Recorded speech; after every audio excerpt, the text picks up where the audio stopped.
Hello, good night, or evening, whatever. It's 9:10 p.m.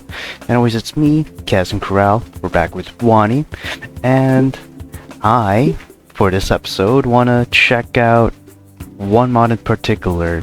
I don't want to forgive that Gator by Son of Tiamat. I think I've seen this man's name before in a few Snood mods before. He also made Rebirth and Discovery, but that's I guess an extension of the Ending 3 story, the Ending 3 route.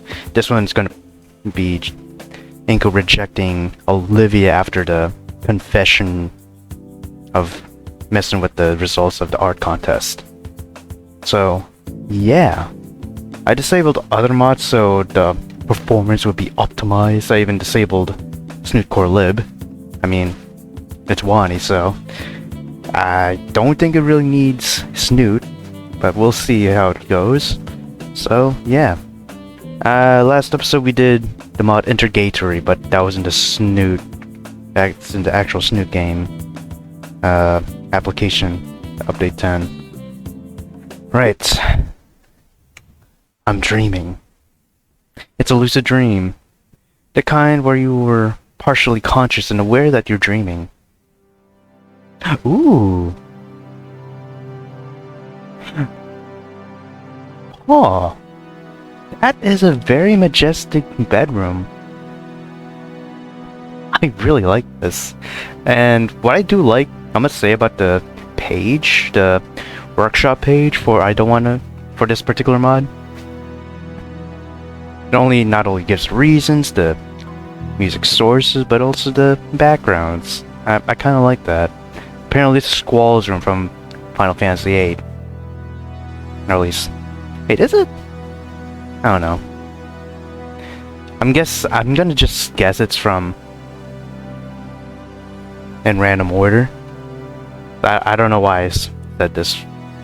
Like, this room is Squall's. I have no idea if it is. It could be. The only Final Fantasy I played is 7, and I even completed it. I'm in a school not full of dinosaurs, but other humans like me.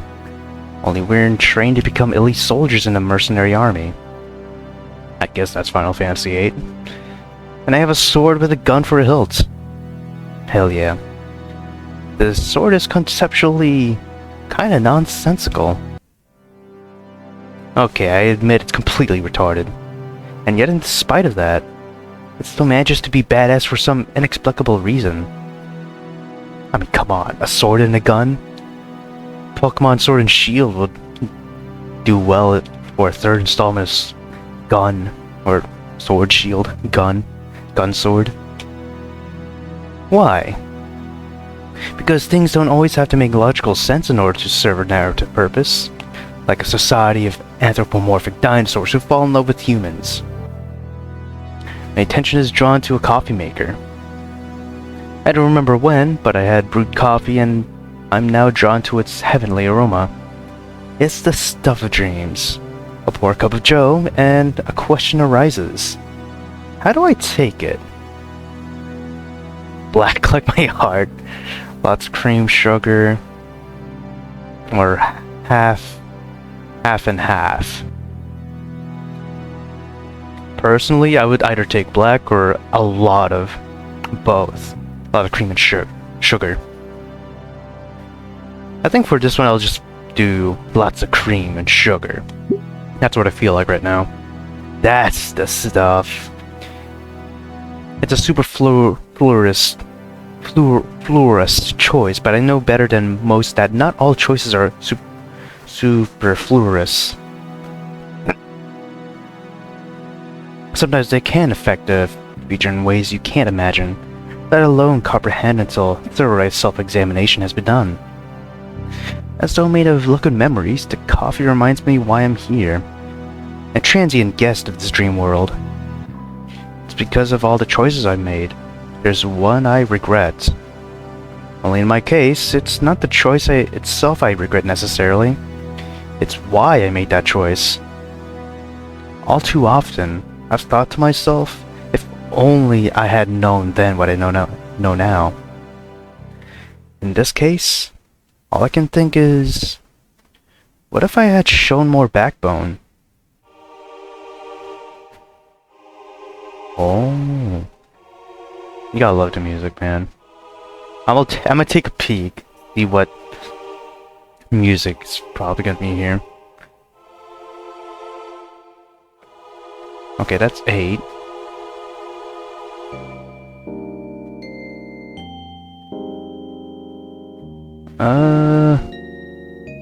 Front mission, Street Fighter 3, I might know this one. Lone Survivor, Snoop Game, Samurai Jack, Ape Escape, 9-Inch Nails, hell yeah. Clearance Henry. I think that's the stick figure thing. Alright, back to this. I'm guessing this is a future thing. I still remember that day in the rain when I found her. Alone, wet and miserable.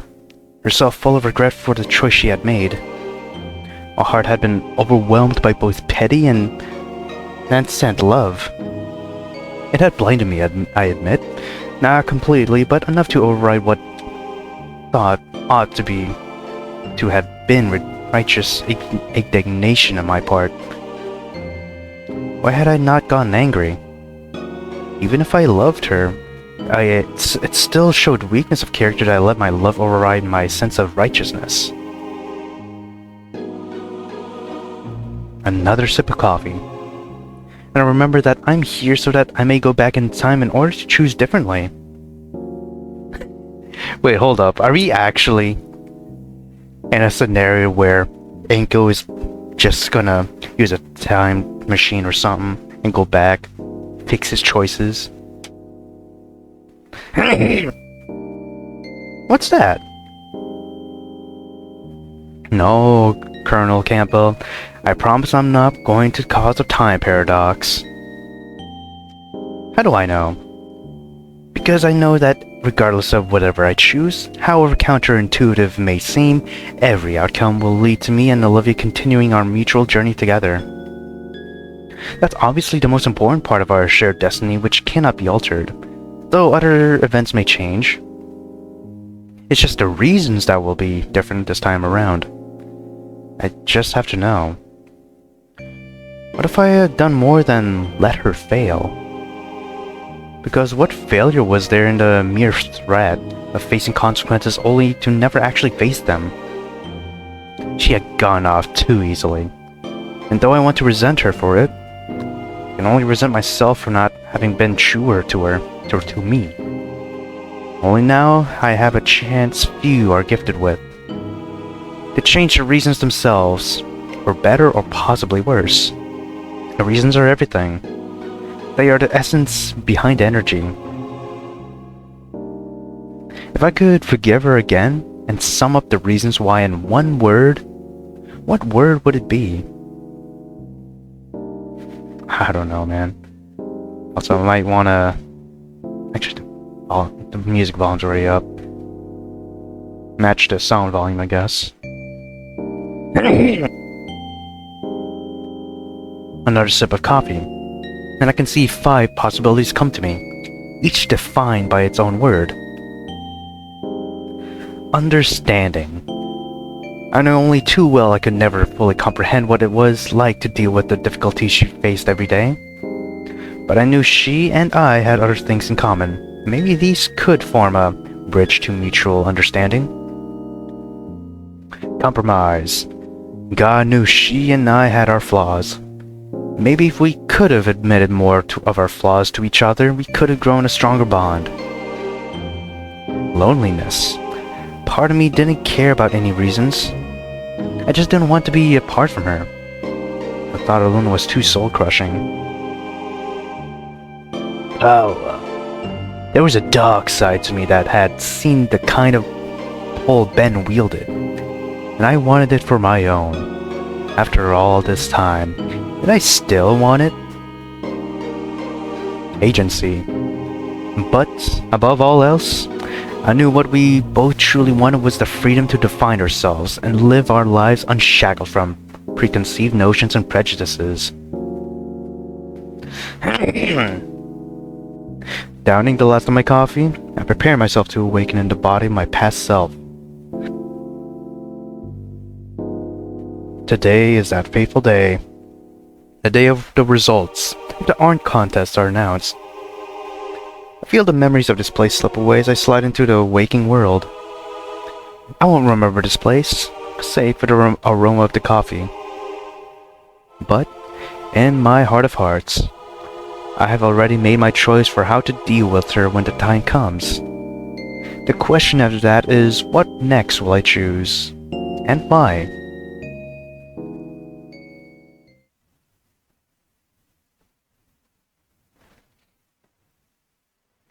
My hunt for the baryonyx leads me to the second floor of the atrium. Oh. Wait, what? Ah!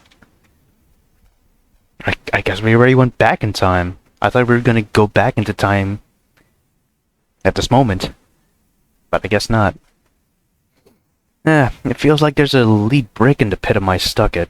Or lead brick in the pit of my stomach as I internalize my current situation. The soft pattering of rain on the window brings my attention to a gloomy image of Volcadera Bluffs. My eyes wander along the school's pathway, covered in mud thanks to the earlier rainfall. Wait a minute. Those look like tracks in the mud. Now we're back here.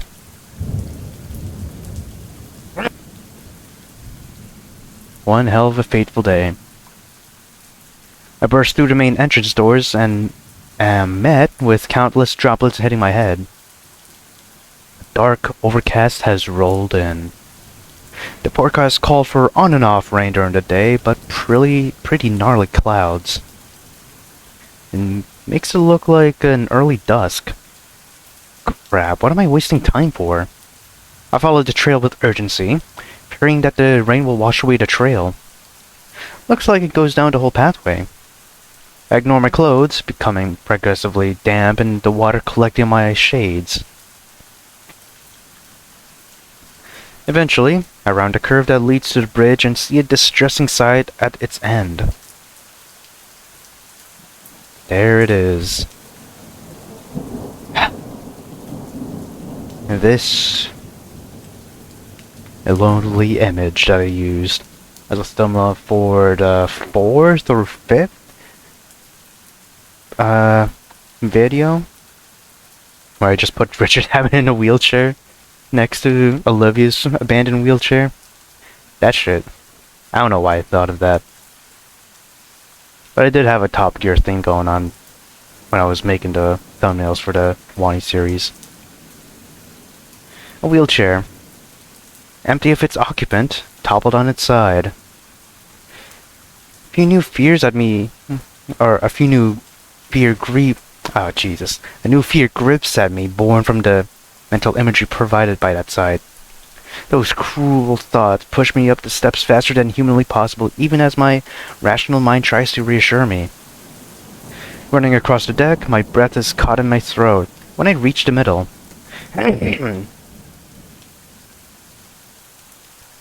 homegirl. She's on the ground, head slumped down. There's damage and soaked school supplies scattered all over the walkway. Oh my god. Is she okay? A foot shifts, trying to force me closer. Slowly her head lifts up to the sound of my shoes squelching on the floor. Inco? Her tear-stained eyes stare at me with a dead expression, and her voice sounds weak. Olivia. I feel like I can breathe again. Slowly, Olivia pushes herself up, and I notice she's lying atop a pile of paper shreddings. The feeling of relief fades. I remember why I was looking for her. We stare at each other as the rain continues to bear down on us.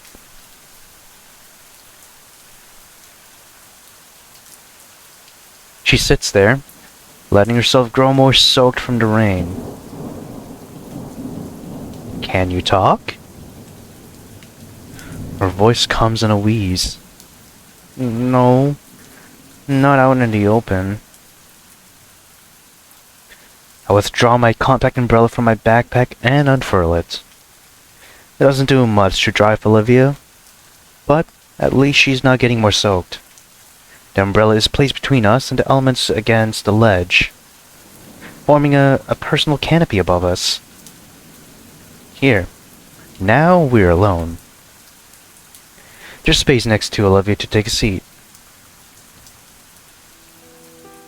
Oh. This is interesting. I don't know why you put the sprites for Inco and Olivia. They're already on screen, buddy. It's odd. We sat together before, but sitting on the ground in the rain. And the room is just a little claustrophobic. There's bits of paper melted into the pavement, soaked by rain. Though torn apart and waterlogged, I can sort of make out a tree. A rough sketch of one, anyway. Like the one that stood prominently in this false submission. So you did do it. Inco, please, I can explain. I didn't have a choice. What? I know what I did was wrong, but I didn't have any other way. It wasn't a choice to not trick me?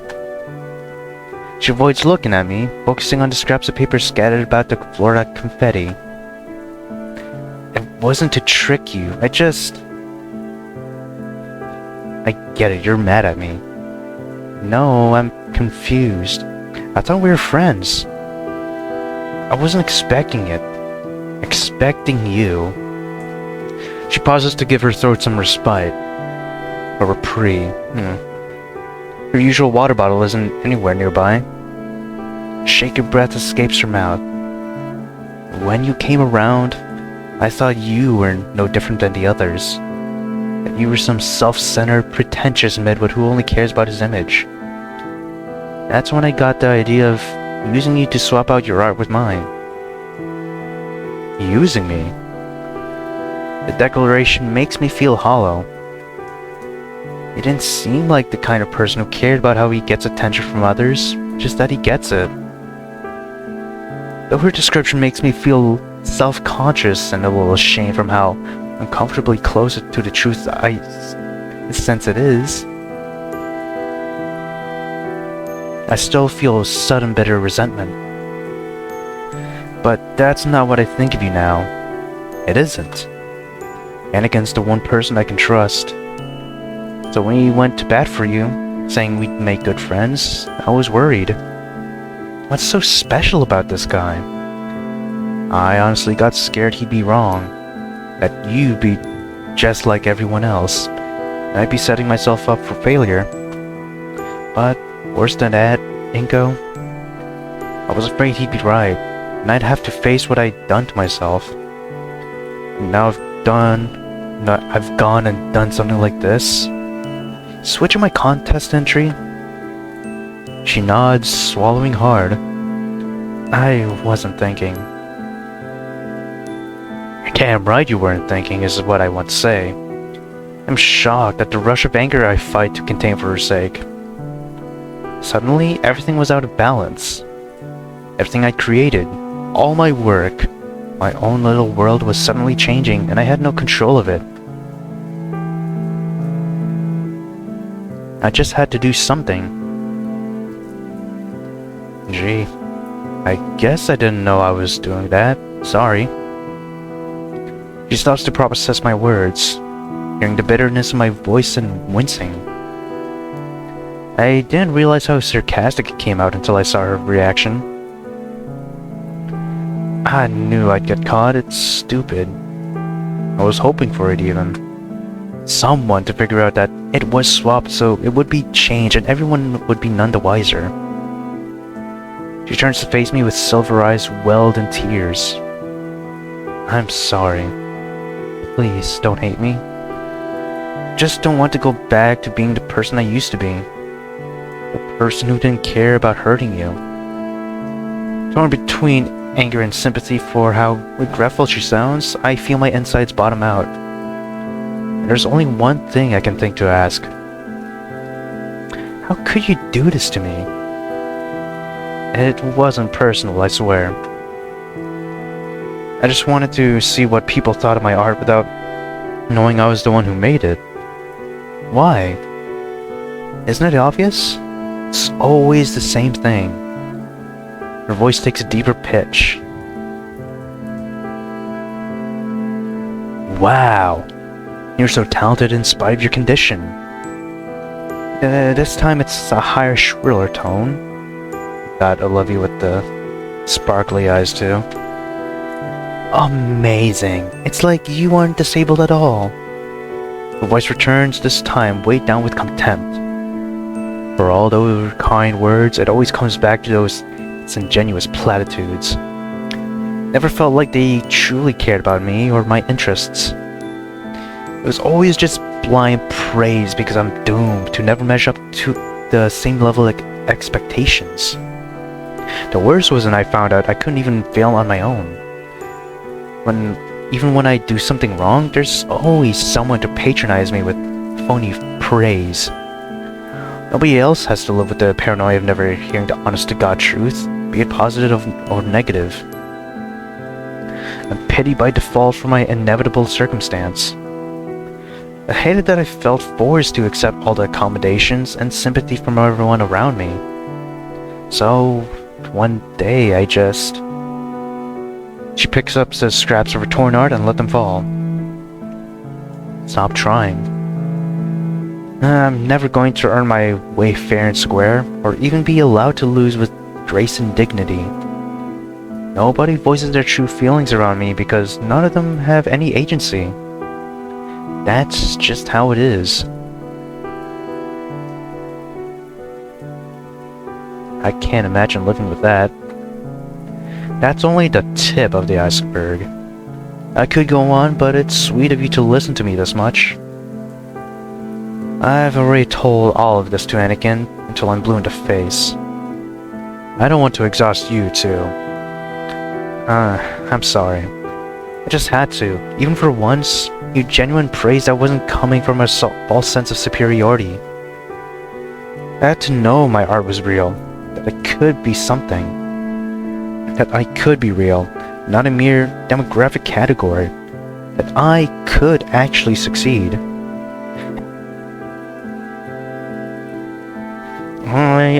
I. That's all I hear coming from the Gator girl, and it's starting to annoy me. The fourth eye is ironic. Olivia, it isn't that I don't care, because I do. I can't imagine living life like that, like I said before. And I won't insult your intelligence by pretending I know exactly what you're going through. Because I don't. Though, I wish I could fully comprehend it. Here's your second eye. Actually, no, that's your third eye. And I'm sorry you have to deal with all that nonsense from people who just want to feel good and about themselves at your expense. But what about me? What about you? Something in me snaps. She did not seriously just say that. As soon as she says it, though, I can see she's regretting. I can see she's regretting it. In fairness to her, it wasn't as though she said it as if I didn't matter. It was that for a moment she pushed me into the periphery of her world until she forgot what she had done at my expense. Even so, it infuriated me. I'm sorry, Inco. I didn't mean it like that. Oh, God. Keep the glasses on, man. I can't take you seriously. Hell, I can't even take serious that gap. I know that's where the eyes go, but damn. Put some back. Give yourself, I don't know, some breathing. Better breathing, I guess. I removed my damn glasses and am now eye to eye with the baryonyx. But her predatory eyes have a fearful look to them, as though she, beast of prey that she was, were suddenly in the presence of a bigger predator. It's almost comical how surreal it looks. Consider she could have easily mauled a predator now staring at her, or staring her down. I give a frustrated sigh. Olivia, you used me. You said so yourself. That was before I got to know you. So it's only okay when you don't know me? She grimaces from the observation, knowing full well how selfish and inconsiderate she sounded. Inco, I'm so sorry. I hold up my hand to try to stop her. I'll let you talk. Now please just let me say my piece for a moment. She nodded, her eyes still full of fear. I sigh again, taking a moment to collect my thoughts. I don't want to explode on her, and I don't want to seem like I'm only acting on raw emotion because it's more than just a trust issue between friends. It's a moral issue.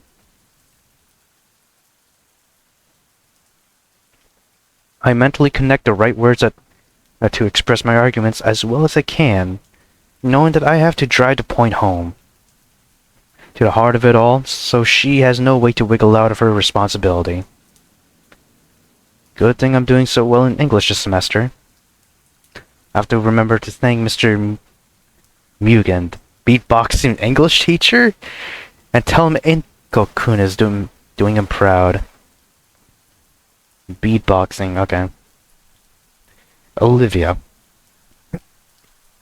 I've always respected how candid you are. So when you say that it can't come off as pretentious, self-centered midwit who only cares about his image. Well, I can't say I like hearing it, but I know there's probably more truth to it than I'd like to admit. Ending one. And if that's truly your honest assessment of me, then fair enough, I accept it. She shakes her head, opening her mouth and inhaling as though to take it back. Holding my hand to stop her. And I'm sorry you have to live with disingenuous phonies who offer you their pity to feel good about themselves. I don't like people like that either. And, if I could, I'd make them see your art the way I see it. The way I saw it for the first time, when I saw your picture and marveled at how beautiful it was. I have to fight to keep my voice steady, because I really mean it. And knowing the creator of such beautiful worlds has exploited me like this fills me with a bitterness I've never felt before. But you used me. Whether I was a dumb midwit or not doesn't matter. Okay. I'm sorry, but I need the music, man. So you're getting All Brothers, whatever it's called. All Men Brothers Band, there you go. You saw me only as a proxy for your vicarious self-gratification. Her eyes widen and hoary at her realization. If she can make uncomfortable observations about my character, then so can I. Fighting to control the anger I felt rising, I press on. What about my art? How many times did we see Inco's art? I'm not gonna lie. If there was art of it, I don't remember it. Excluding what he took pictures of in Ending 1, but that's down the line. That's not here. What about my agency? I was really looking forward to the results of the contest. I thought I could win. But even if I didn't win, I could still hold my head high knowing that I had tried my best and use that as a metric for improvement. Now I don't get to have either of those things because you denied me my agency. Oh no, you probably got hacked or something. Face it, Olivia. On this issue, you're no different than they. Them. They, them, hell yeah. Hell nah, no they, them. Damn broke, the dime behind her eyes broke. She fell into my chest, clutching at me and crying once more. Not just tears of regret for having done something foolish and potentially getting into trouble, but remorse for the reprehensible things she had to lure herself to. All my anger is gone, replaced now with sympathy for the sobbing Gator girl whose face is buried in my chest. I tried to comfort her by putting my hands on her back, her lungs heavy beneath my palms, which are caressing her purple hoodie that I always found adorable. This creature who frightened me sometimes with her sharp fangs, dagger-like claws, and powerful tail was now at my mercy. Thank God this is not that type of game. And we didn't know how to console her. Okay, good. I hear music now. No more Top Gear. But I knew it was necessary for her to accept the full weight of what she had done. How could I respect her otherwise? Her voice was now a whimper. Inco, you must hate me. I sighed. I don't hate you, but I hate what you've done. She shook her head. I hate me. I hate me because I'm just like him. Him who? She looked up. Time to die, Ben. She said the name like it was an obscenity. Ben? What does he have to do with this? If only you knew, hombre. If only you fucking knew. I don't know when he needed the medicine, but he needed that medicine. And he got cut from it. She closed her hands and fists, threatening to rip my jacket. Everything! I'm incredulous as to what the friendly parasaur who had been my first real friend had done to earn so much ire from her, but I'm curious. Care to explain? Relaxing her grip but clutching me for comfort, she stifled back tears in a wet mucousy sound that made her voice raspier. Not really, but I owe it to you. Ben and I used to be friends, even back before high school. He was cool back then, before he became a stuck-up, preppy shithead with a stick up his ass. He didn't see me as just a crippled, wheelchair-bound girl. He saw me as an individual. I nodded. He didn't just see me as the token human student either. He saw me as an individual.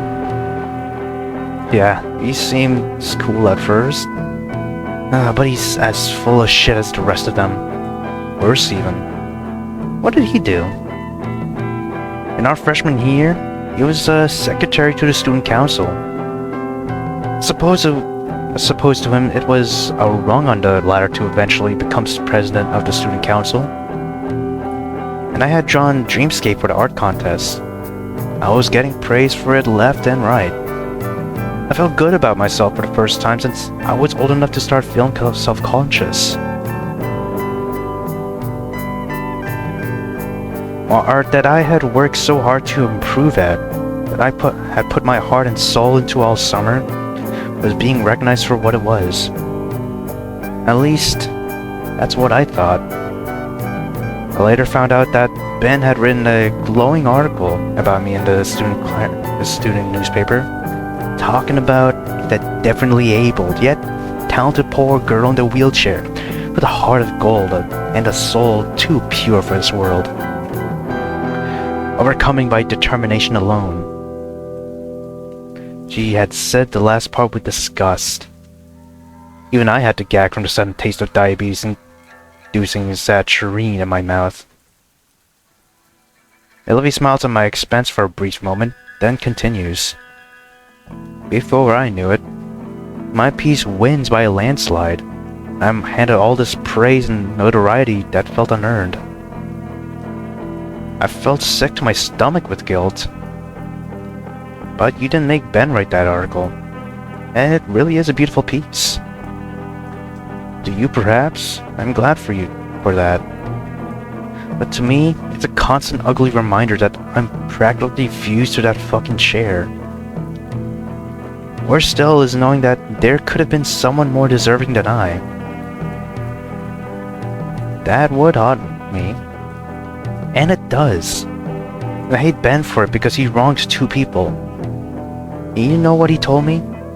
He said if I ever wanted to succeed in life, I would have to take advantage of other people's pity. Just as he himself took advantage of me to climb social ladders by claiming to be friends with the talented crippled girl. He outright admitted that to me. I was just a meal ticket he helped for his own advantage. He justified it by saying it was to my advantage as well. A safety net. I blink in horror, understanding now why she felt so much enmity towards him. That's politics.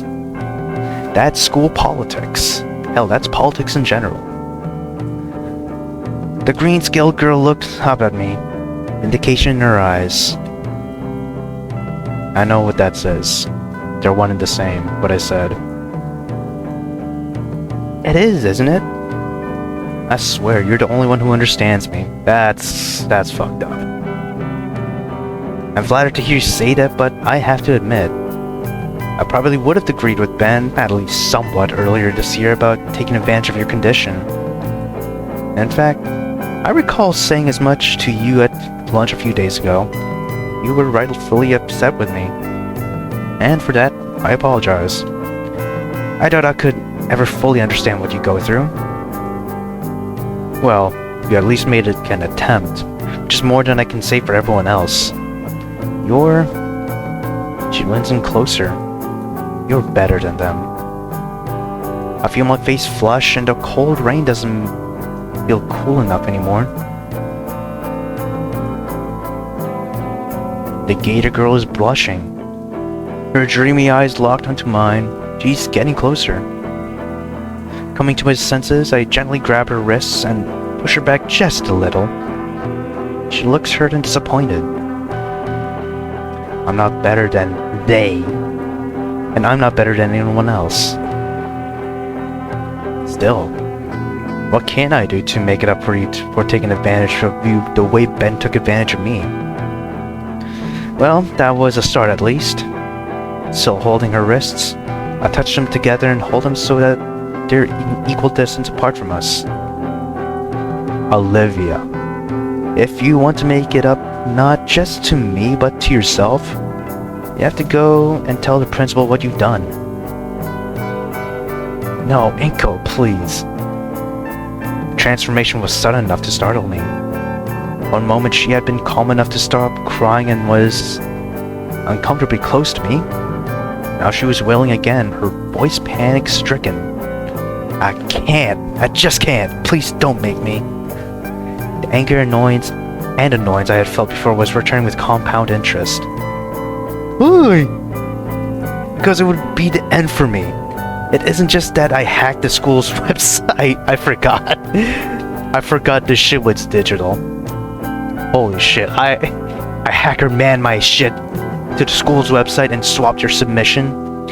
It's that I already won once before and I am ineligible to enter again. My winning submission was featured in Volcadera Monthly. Already? Already, that's crazy. All the accolades would be rescinded, and with that on my record, I'd lose any chance I might have at a scholarship. I'd be doomed to nothing. I'd lose my one chance at doing the only thing that's ever made me feel alive. But for a living. I want to paint, but not if that means working in a call center for the rest of my life, spending meager earnings on art supplies while my ass gets fatter. Oh, that is interesting writing, I must say. I'm sorry about that. Ending 2 moments, or ending 2 worst vision. My head is pounding.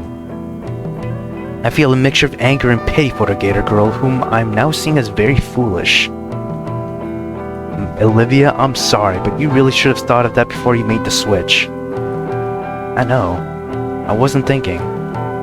Yeah, no shit. I'm shocked at the language that had just come out of my mouth seemingly out of its own will. Olivia looked shocked too. Shocked and frightened. I apologize. And what's more, it'll ruin you too. What do you mean, how? You're connected. Think. Because it'll look like you were complicit.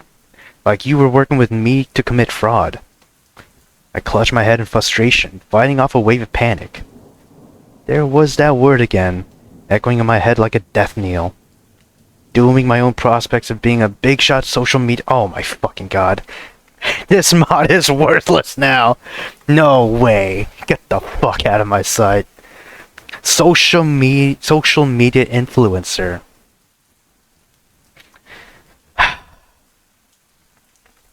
It's skibby over, boys. It's fucking skibby over. I'd be the subject of gossip even before I had a chance. Whatever career prospects, I would be tarnished from the get-go. Yeah, whatever. For God's sake, man. I'm sorry. I'm so sorry. Olivia, just give me a moment to think, please. She silences her renewed panic babbling, and I take the moment to calm down. There you go. Putting my sunglasses on, I nod my head in approval at the plan in front of me now. Alright. Here's what we're gonna do. Oh my god.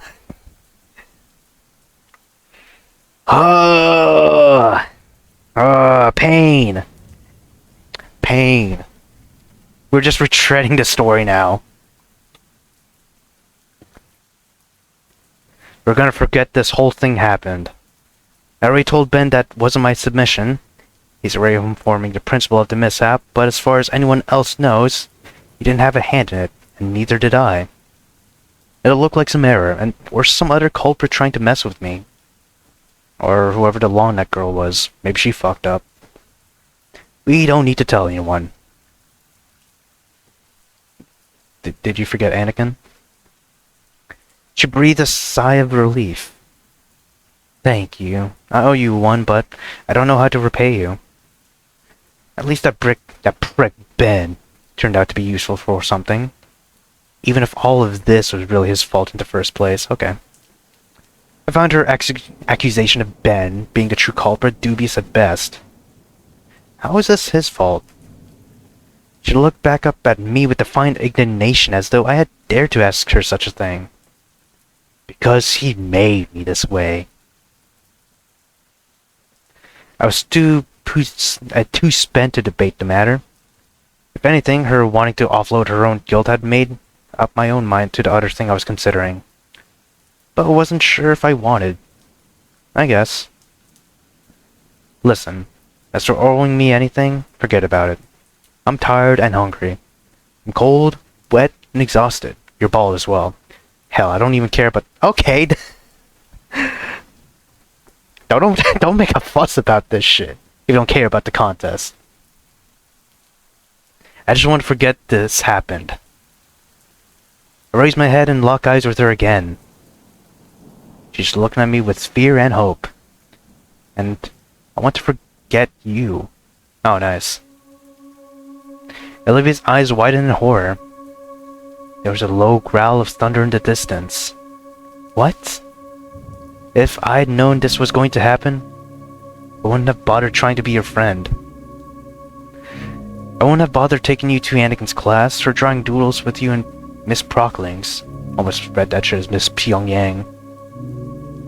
I wouldn't have bothered coming to Damon's house so we could gather moss together or whatever. How many eyes are in this? Probably like 4. Fifth. I wouldn't have even been bothered walking beside you when Mia was bullying you. Not sure where all these bitter statements are coming from, but they're tumbling out now. Oh, actually, I just realized. That pretty sure this is ironic as well. Damn. Lads, please. Miamod, please. Inco takes me aside. Make it happen. I want it now. $2. $2 top offer. Wait, shit. Oh, whoa. Okay. I don't remember where I left off. Okay, Mia. Tumbling out. Okay. Driven by a deep resentment that I can feel stretching further than just Olivia herself, but brought on by her. as though she was a catalyst or lightning rod or something else. Something I couldn't explain. And it feels good. I would have just ignored you, like you tried to ignore me. With every declaration, something in her seems to break until she's clutching her chest, as though hugging an invisible companion.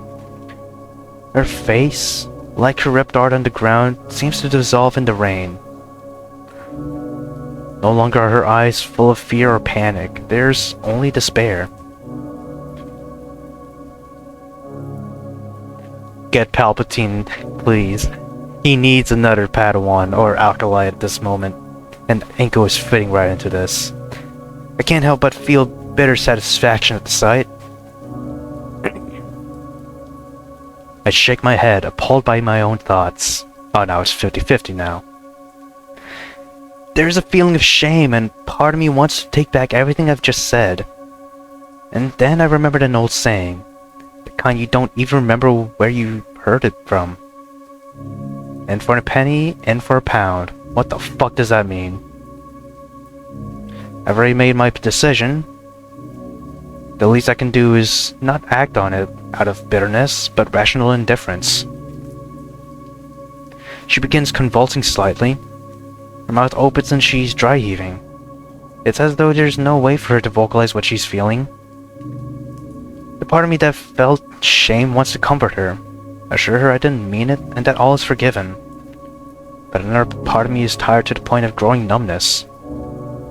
And then I see a sight which makes me think for a moment I'm hallucinating. Given the immense stress I'm under, it wouldn't surprise me.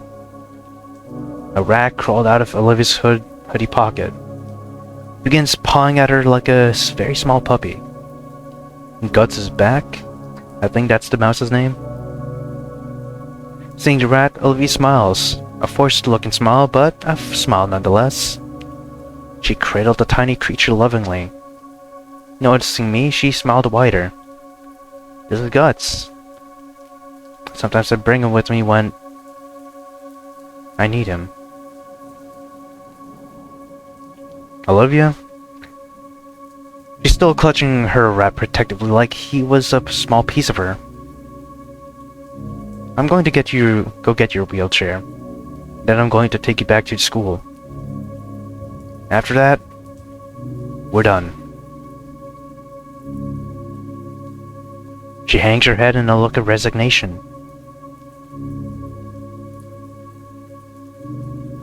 Her chest still heaves from the effort of her holding her and her sobs. Like I told her I would, I retrieve her wheelchair and then push her back. She's sheltering under my umbrella, which she holds like a protective barrier from both the rain and prying eyes. To push her in her wheelchair was something I had imagined doing. Thought once brought a flush to my face. But I feel hollow. That's because you're aiming to be a social media nigga. Do better. Do better, please. This contest is fucked, but if your endgame is social media, you're even more cooked. I can't quite tell if I don't care if I just don't want to care, and wrestling with the conundrum saps the last of any interest I have in anything. Her whimpers become less frequent until there is only the sound of rain and my wet footsteps. Though the school is familiar, I have a sensation of crossing into an uncharted frontier. Things would be different from now on. Once in school, I'm aware of many saurian eyes on us. Turn them out and find a fairly discreet place on an unused classroom to leave her so she can compose herself. Sorry? No. There's a feeling of dread finally when I let go of her handlebars. Finality. I turn away, her hands reaches out and grabs my forearm with surprising force, as though she could break it if she wanted to. Inco, please. I'm sorry. Your voice is full of desperation. I say nothing. Your umbrella. Here. Keep it. Inco, why? Why are you doing this? My voice comes out deeper than normal. You took my agency, and I don't appreciate being used. Of all people, you ought to understand. I jerked my arm away and she let go reluctantly.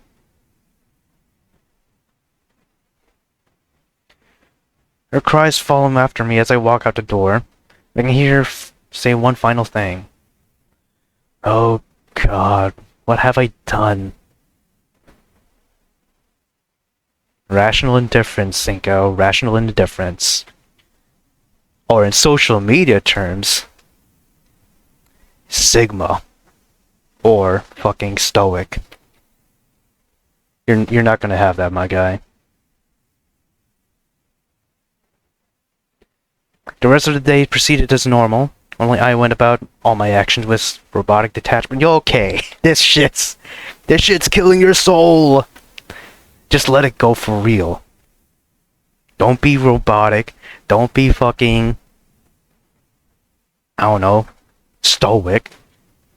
Just let it happen and don't let it live you in. This shit's unironically pissing me off as well. The social media, playful pissed off. This shit, real pissed off. I bought a candy bar with peanuts to compensate for the missed lunch, but I barely tasted it. It only numbed the hunger enough so it didn't bother me, but I doubt I could have eaten a full meal anyway.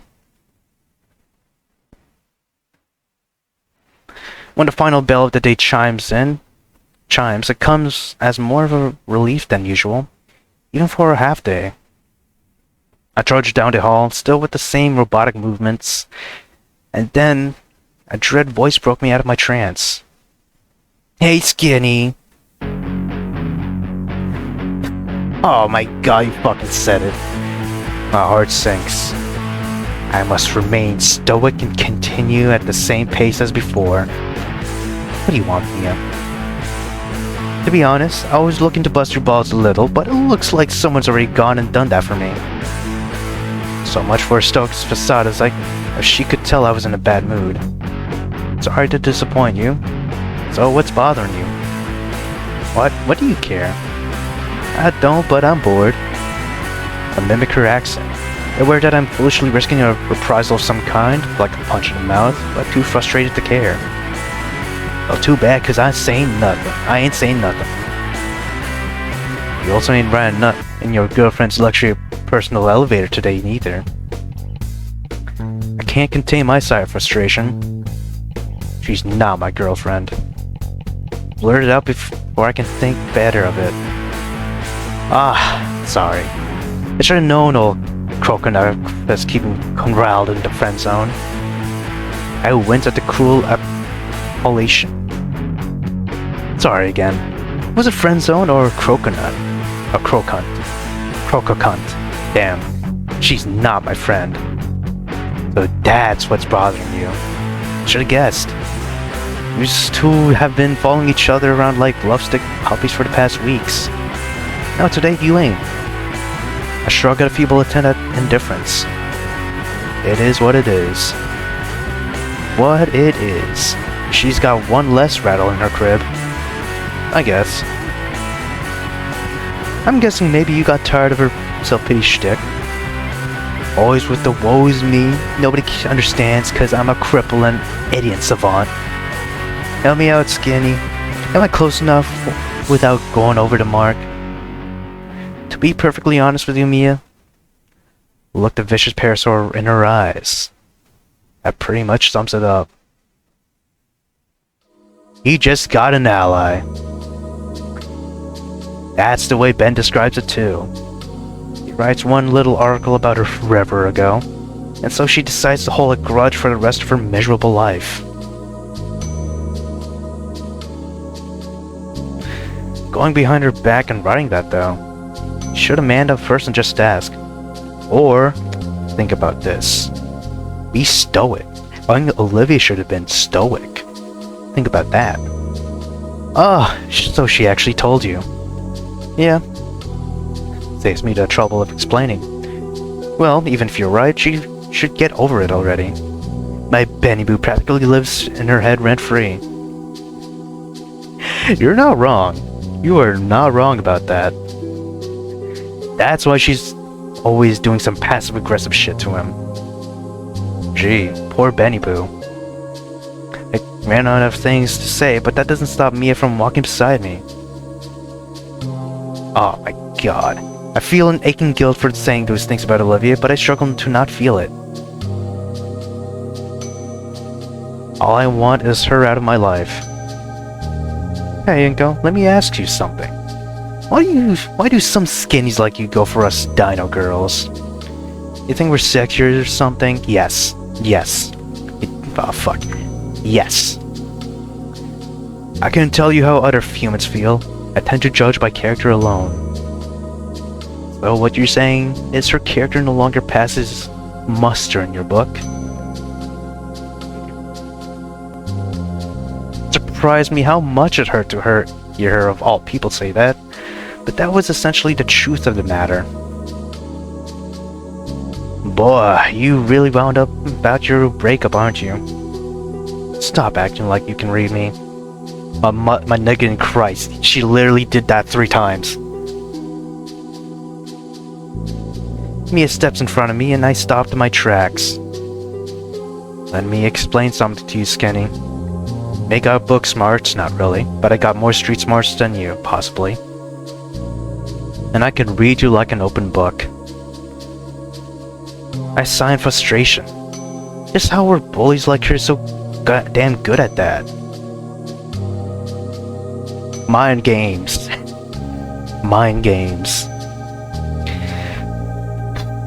Once they get into your damn brain, it's gonna have to switch up your thinking, I guess. Hey, would you at least tell me you were the one to initiate the breakup? I stare into her predatory eyes. Yes. The thumbs up. Aw, man. Did she have that in the regular game? I feel like she didn't. She clapped me on the back. Good for you. Why should you carry her emotional baggage? Apropos... What? Apropos, her being made of suitable luggage material. Oh. Okay.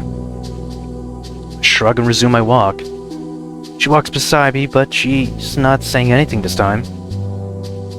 After an awkward moment, I'm the one who breaks the silence. So you believe me? Believe you what? That I broke up with her or whatever. Of course, but I didn't need to ask or even read your face to know. I could tell already. Who's missing in this picture? Come on, Inco. I just wanted to hear you say it. Oh my fucking god. You can't even read yourself, Inco, god damn it. Because Hot Wheels is the type to hold on to for dear life when she actually manages to find someone to pamper her emotionally. But she's so introverted. She talks to nobody except for Anakin, Damien, and sometimes Liz. Exactly. Because she's terrified of rejection. So her finding you was like the equivalent of a guy dying of thirst finding a glass full of water in the desert. Why is she so far? I didn't even realize I stopped my tracks until Mia's several feet away. Ah, Skinny, don't tell me you're having second thoughts. I can't find any words, either for her or myself. I simply balk under the gravity of her observation. Hey, let me tell you something, and for once I ain't trying to be cruel to you. I'm a bitch. Not that I wouldn't break your fucking arm for calling me one, but I'm at least a self-aware bitch. That green bitch though just uses pity to coast through life. Don't let her control you, Inco. Not when you're free. I still don't have any words to say. Mia doesn't seem to mind, though. She just smiles, a smile that looks sympathetic, and puts a hand on my shoulder. You'll be fine, kid. You get Moxie. Hell of a boss? I don't know what Moxie is, or if I even want it. All I know is I'm relieved when she finally loses interest and walks away. but everything else she says sticks with me, and I begin contemplating things I never would have before thought possible. Things I know I shouldn't even consider. Thank Raptor Jesus it's Friday. There you go. Now it's time for the weekend, yes! Top Spear or Top Gear. Yeah, I don't remember. I don't know, Dino Nuggies. It's the weekend, and I'm wishing I had a family barbecue with dinosaurs to attend. Very funny. Nice reference. I'm in my room, sitting in a small sofa, my feet propped up, and my laptop resting on my legs, a soda in my hand. This is already pathetic. Ordinarily, this was something I would have looked forward to after the end of another school week, but I'm bored out of my mind. The laptop is running Snoot, and I'm trying to zone out to a speedrun I remember watching live many years ago. Some people in the small audience are singing idly to an a cappella rendition of one of the game's themes, and I'm idly bobbing my head to it. That is until I feel brother in Christ, you're in your own room. Dear God. Being embarrassed in your own room, come on. In a moment of self-consciousness, I click off the video, wondering why I'm watching in the first place. I don't even play video games, but that didn't stop me from feeling vicarious satisfaction watching others play them. There was also the parasocial aspect of feeling like I was in the room with them, as pathetic as that sounded to myself, as mused about it. Yeah, sure, that's true, but you're bobbing with them. I wouldn't really call that being in the room with them. You're not even singing. The next video I've clicked on is running an ad for the latest Clixar movie. Boy, Clixar. Now that was an animation studio that was long past its prime. Everything it made now seemed so thoroughly mediocre. What was the last Pixar movie? Was it Wish? Even know my last Pixar movie. I want to say Cars 2, but I'm not sure. The ad shows a being made of water and his girlfriend made of fire. Fuck, I forgot its name, but I remember those ads. It seemed like a really cool concept, but every time I look at the water guy's stupid wimpy face, I want to punch it. Okay. Only he's made of, well, water. I grin as I imagine shoving him inside a freezer and waiting for him to become solid just so I can curb stomp him. That is. Oh, are you the Inco that we truly needed in ending 1? Wait, that doesn't sound like me. So who would make a joke like that? You. I give a defeated sigh. Olivia would have made a joke like that. Just how much of her personality had rubbed off on me. That continues, and a guy who's supposed to be a tree, or earth I guess, has a sardonic expression as though this is just another day at the office for him. How predictable. Everything in the scene and the ad feels predictable.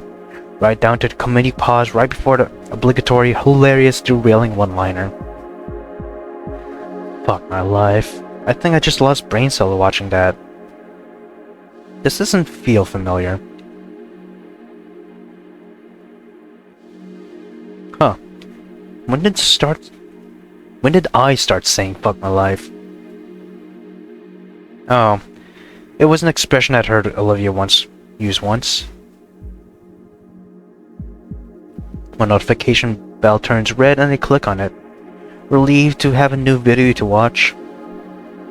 The video is by the marvelous Master Y and it's called Why Edith from the Hawk Hut is a hecking awesome queen who slays. Hawk Hut?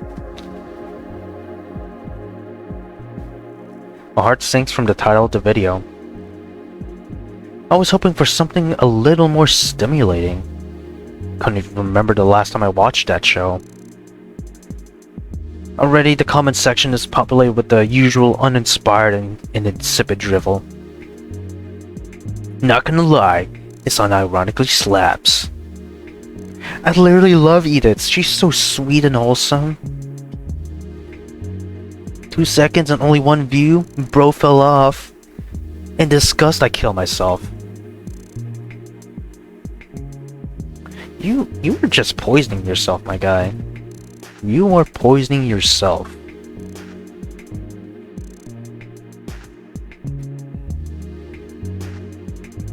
I mean, fuck, man. You're trying to be happy, and then something pisses you off. Is that your hobby now? Is being pissed your hobby? Look at them! They're holding hands. I can't experience that. I'm pissed. Brother in Christ, be happy. Be better. What Olivia did was fucked. But goddamn, you're still stuck on this shit. And like I said, being mad for fun, you might as well be a porn addict. At least they're enjoying something, unlike you. I click on my subscriptions and begin a ruthless purge. For after a few minutes, I've shed at least half of the people I was subbed to. Many of whom had ridiculous cartoon avatars that presented themselves in a more flattering and sometimes thinner depiction.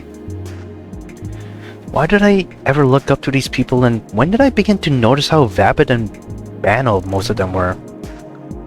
Mr. Breast. Alright, it was around the time I began hanging out with Olivia. I didn't realize how much the Gator girl had made a lasting impression on me in such a short time. She wasn't like these cretins, whom I was liking less and less. In fact, she was the type of person they would have shamed with the word toxic. I suppose at one time I would have too, but I had to come to respect. Hell, I admired her candidness. Beneath her reticent exterior, she was a brutal yet bittersweet honesty to be found. She wasn't afraid to speak her mind and say when she thought something or someone was being stupid. She had a quick wit which just seemed to cut through all the wordy euphemism language of this day and age with pithy, biting remarks. And what's more, she had the talent and the intelligence to back up what she said. She was unique, the Gator girl. So why did she do that to me? What had I done or not done to deserve it?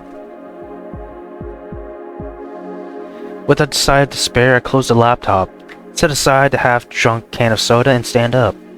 Before I realized it, I'm already halfway out the door. I don't even know where I want to go. I just know I need to get out of the house. Oh my god. Right, car spotting. I see a... what Mustang is that? It's before the new Edge Mustangs.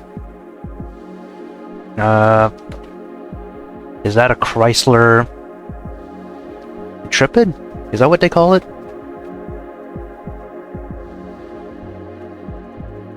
On the right, either... I don't know, Lincoln Navigator, Ford Expedition, I don't know what it is. The bad, I don't know. I'm pretty sure the Expedition and the Navigator is basically the same. Lincoln's just fancy. Ford is simple.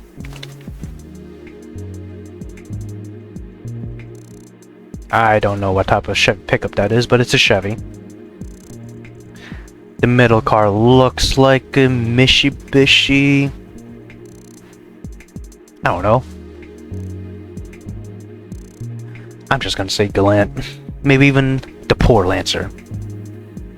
The gated community my parents and I live in is something of a human enclave in the dino-dominated Volcadera Bluffs.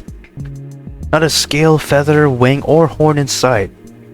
It was skinny central. For rich skinnies, at least.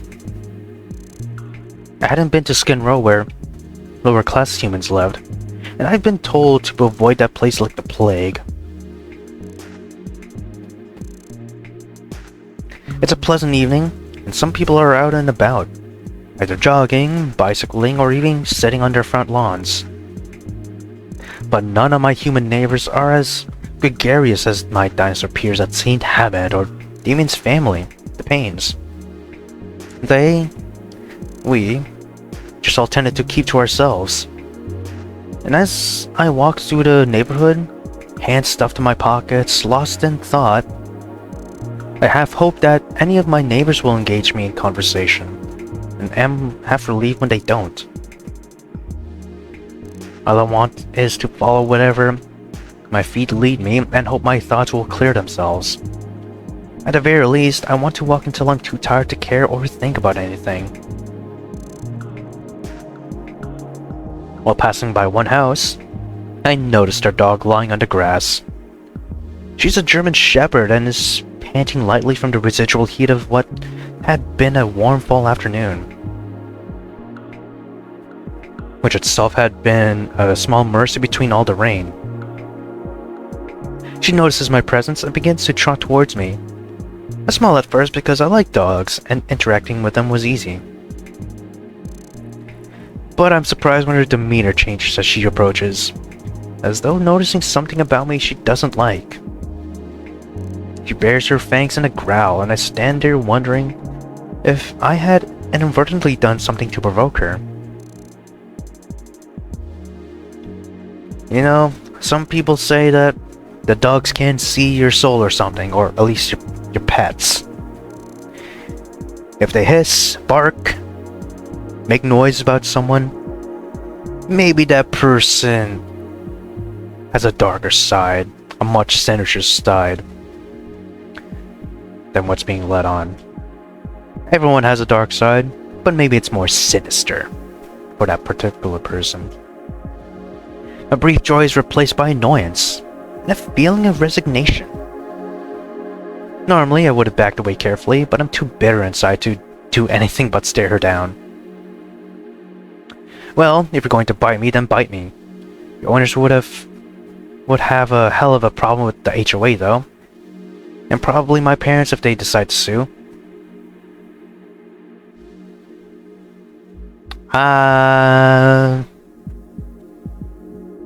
No. Because you're standing there like a dumbass. She turns away from me with a whimper, tail between her legs. It was probably just because I had stood my ground and refused to back down. What was it saying? All bark, no bite. Maybe dealing with dinosaurs had desensitized me to other potential dangers.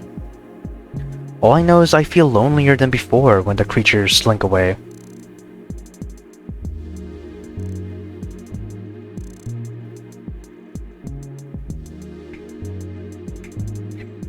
God fucking damn it, Inco.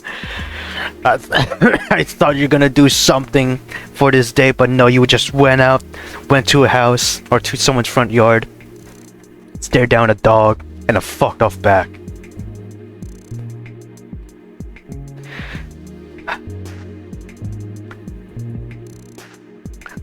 Rich people problems, I guess. Returning home, it's with the sense that I've only procrastinated dealing with a problem. All in my room is still clean and all my homework is done. There's nothing to do. I'm still bored. And the problem is made worse with the realization that I'm also very lonely. Because you deserve it. You deserve this. I want a Gator girl to talk to so she can tell me that when I'm being silly or give the occasional grudging compliment. Or smile at my jokes in that way that made her face light up. Then a dread surmise washes over me. I didn't just want her. I wanted to want her. I recalled other moments when I had felt lonely and anxious to get back to school. And simply thinking about her and anticipating seeing her again helped ease that anxiety. I had been trying so hard not to think of her all day that allowing my thoughts of her to come unbidden came as a relief. And like exhaling when holding one's breath for too long. Would she be angry at me for callously leaving her like that? Probably. Probably not. Or would her face beam with joy at the sight of me? We'll see. I'm surprised when a flush of anger washes over me, as though she had been there all along, perched in her wheelchair and waiting for the moment when I realized I was wrong, just so she could lean forward with that smug expression and rub it in my face. No, not after what she'd done.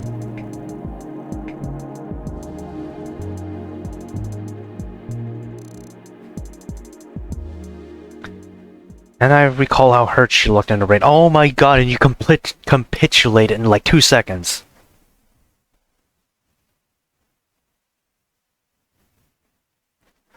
Monday. I think we're close to the end. Oh. I wonder what music this is. Oh shit, that's not the one. Boom. Yes.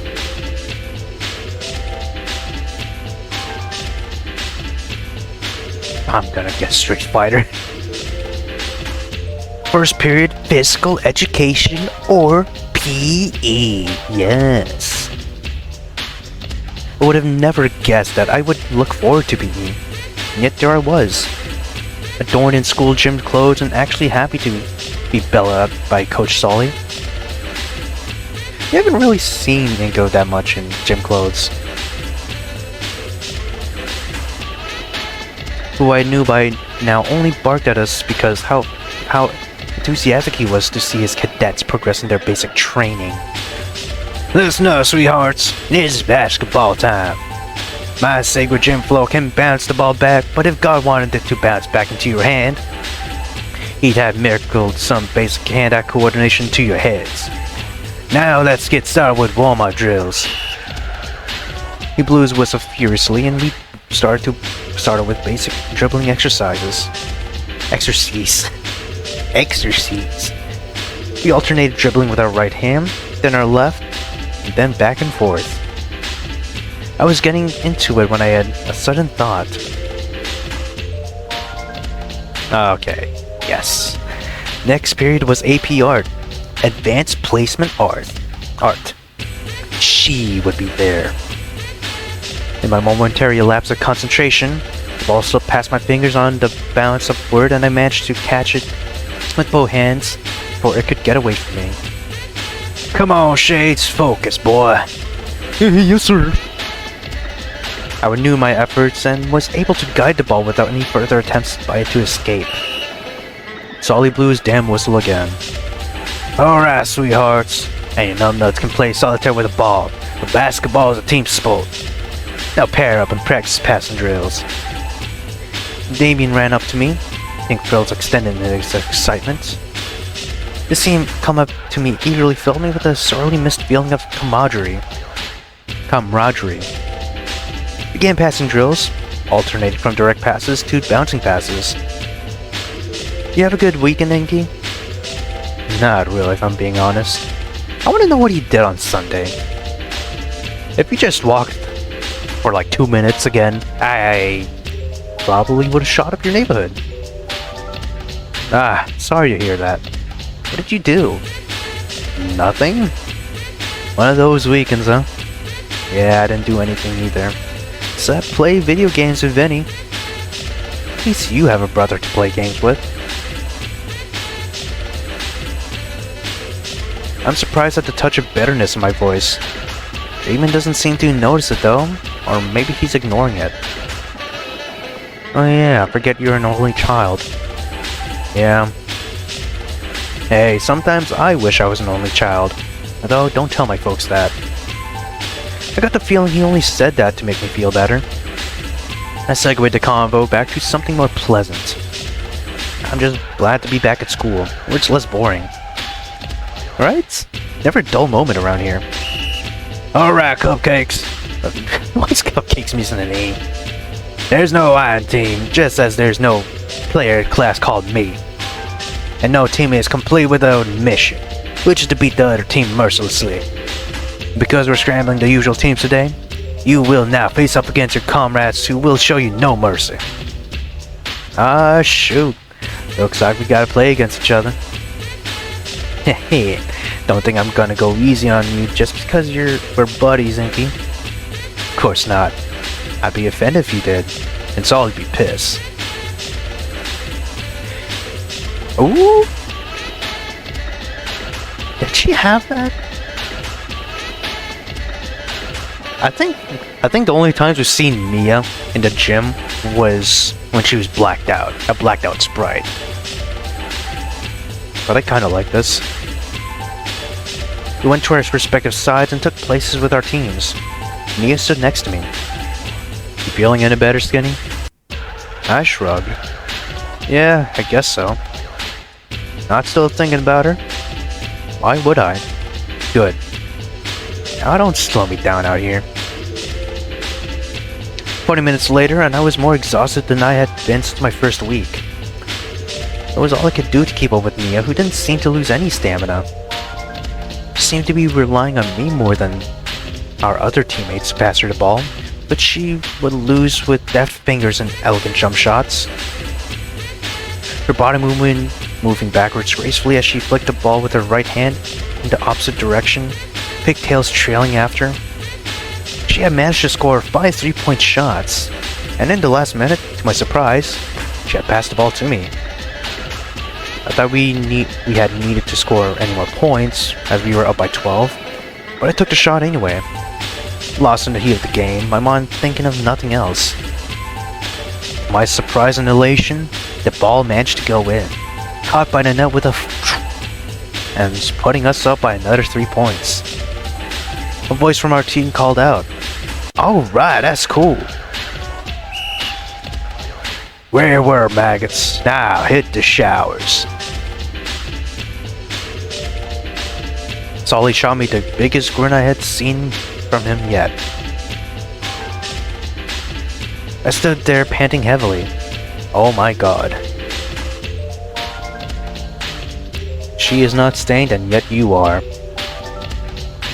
Fatigued almost to the point of passing out, but also bursting with pride. Mia sauntered up to me and said 2 simple words. Not bad. Not bad, huh? That was practically a compliment coming from her. I guess I'll take it.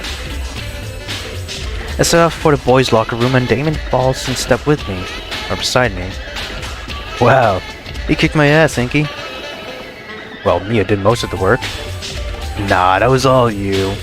Everybody on that team was in it for themselves. We were supporting them all, though. You think so? I know so, dude. Solly said it was a team sport, and you were playing with a team mindset. I think my mindset was not passing off Mia. Oh, not pissing off Mia. I think my mindset... Oh, shit. Yeah. I guess that would scare me, too. That chick is crazy. True, but she also has a one-track mind. You just gotta tell her what she wants to hear. You know what? There's probably nothing better. I showered in cold water, which helped cool me off and had been my custom since the second week.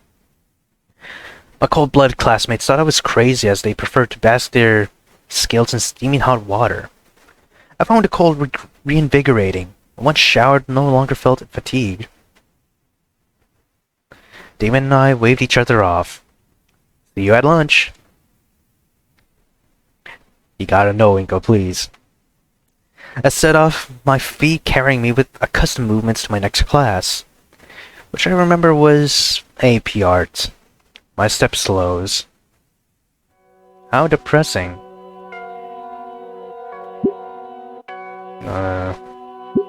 Oh shit. Oh. Oh no. Okay.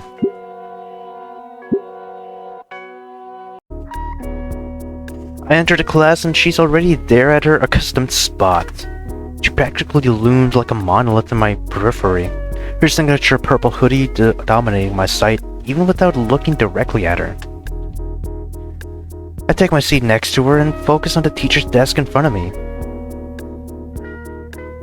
I don't know how early you are. No, I'm guessing you're not.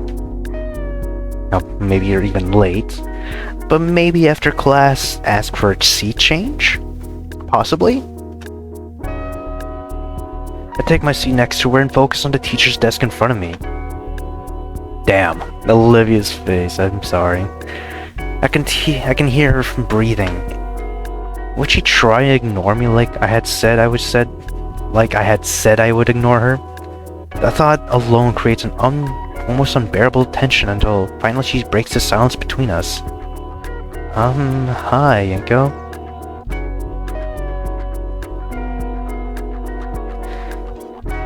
I'm guessing there's endings to this. I already saved too early. Alright. I'm gonna talk to her. It's hard not to talk to her. I missed her so much over the weekend, and all I want is to tell her I'm sorry for abandoning her in the empty classroom. I turn to her, and she's looking back with the same fearful look. All my thoughts cluster around my mouth and fall out into a guttural sound.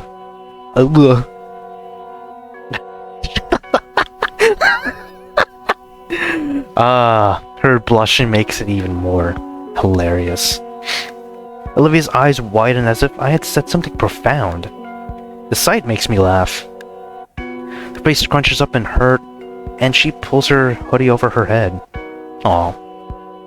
Olivia, no. I wasn't laughing at you, I swear. She peeked a solitary yellow eye through her hoodie. Come on. Just take it slow, you jackass. Start with small talk and then work from there. How was your weekend? I drew pictures. Oh yeah? You were smiling now. Yeah, how was your weekend? I grimaced. Pretty boring, actually. I did nothing. Knowing you, you were probably watching Let's Plays. I shrug in embarrassment. I tried watching some speedruns, then I got bored. She shoots me a withering gaze that makes me burn from self-consciousness. Then I considered watching one video, but decided it was too juvenile. Oh my god, okay. Well, that's like half on what's on the internet. What was the video? My face burned red. Just something on how some jelly bean mouth cartoon I used to like was a wholesome masterpiece or some crap. Are you talking about the bean cartoon that has a game now? Is it that one? The we so sorry, we are crows, or some shit like that. She glared in disgust. You actually watch that cartoon reviewer shit? Not anymore. I'm sick of garbage like that. I haven't subbed from a bunch of those Snoot channels. Need to oh, god damn it, Olivia. You need to start watching anime. No, you need to watch Top Gear. That's what you need. The one with Jeremy Clarkson, James May, and Richard Hammond. Yes, that's what you need to watch. And then a bit of the Grand Tour. The last one's coming September 13th. You need to start watching anime. I can't. And I don't even use that Jenny Run website anymore. But my comments keep getting shadow banned after too many instances of me posting the "You will never be a real dinosaur" copy pasta. Oh my god. Not the 4chan thing, not the "you'll never be a woman" or whatever thing. I'm pretty sure there's spin-offs of that on 4chan. I give her a hearty chuckle. She lets out a raspy chuckle of her own. I derive nourishment from their cope and seethe. I'm honestly just sick of their constant bitching about their pronouns. I just can't take them seriously anymore. Not after talking to you. That's crazy. Oh god. That's good at least. I would have lost some respect for you if you hadn't. There you go. Her eyes widen and then she looks apologetic. Don't worry about it. I'm not offended. Truthfully, until I met you, I didn't think too much about those kinds of videos. In fact, as embarrassed as I am to admit it, I didn't think much at all. I just passively consumed content and accepted what I was told. It's like that red letter media quote. I forgot how it went. Get excited for product and get excited for next product or something like that. But since talking to you, it made me reconsider a lot. Now I just can't go back to how it used to be. She smiled wryly. So I red-pilled you? Oh my god. You're damn right, Olivia. Goddamn right. I guess. Inco knows the term based. I just know that base types like yourself are a lot funnier and more intellectually stimulating to be around. You're not some moral busybody, and you actually have interesting things to say. Hell yeah, buddy. Thanks. Though maybe if I were a bit more moral, I wouldn't have done that. Are you still mad? I sighed. I'm not mad, but I am disappointed. She looks down, her face full of hurt. I was afraid you meant it when you said you wanted to forget me. I decided to be honest with her. I had seriously considered it. I was furious that day. She makes a hurt sound halfway between a groan and a whimper. I don't blame you. I'm sorry, Olivia. She stares at me, eyes open, or eyes wide. For what? For taking pleasure in seeing you hurt. For deriving satisfaction at the sight of you weak and miserable. Oh god, what is wrong with me? I don't know. I'm just sorry the whole thing happened. And I'm sorry I said I regretted doing those things with you. And of wanting to forget you. That wasn't me. I can't think of how else to apologize without disclosing how dark my thoughts had been. I feel immense shame for how I felt now. You escorted me back, though. You gave me your umbrella. Speaking of which, she pulled out the compact umbrella I had lent her and a folded up piece of paper. I put the umbrella in its accustomed place in my backpack, and then hold the paper before me. Honestly, I would have let her keep the umbrella. I could buy another one, or at least if I was Inco. I'm in a rich family. I guess I have allowances. Another doodle? The Gator girl is blushing as I begin to unfold it. Ooh, please let me see it.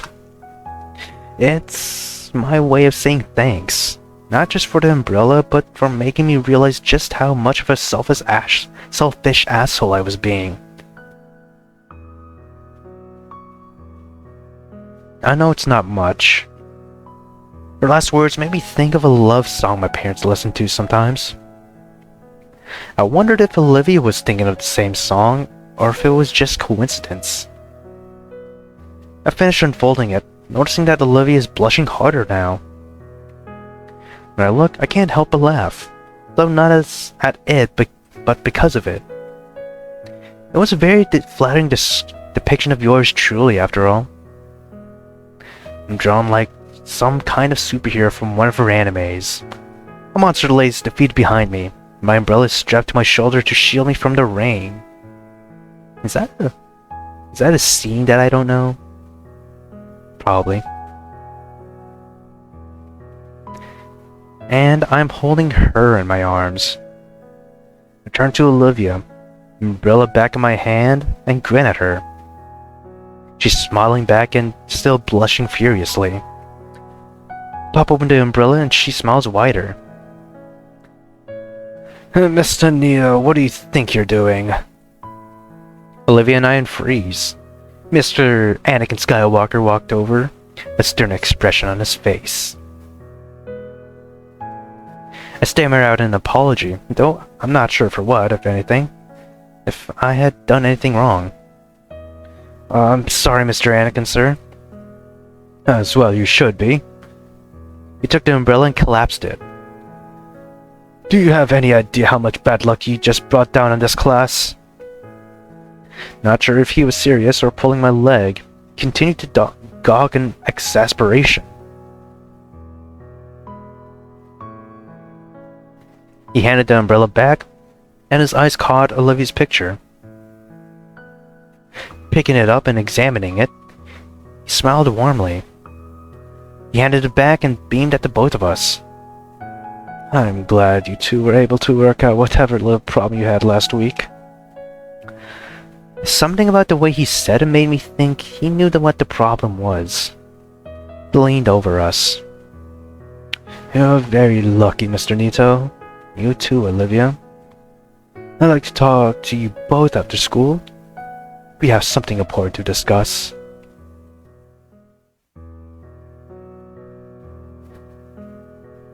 Damn, it's been a long time since I've seen this corridor.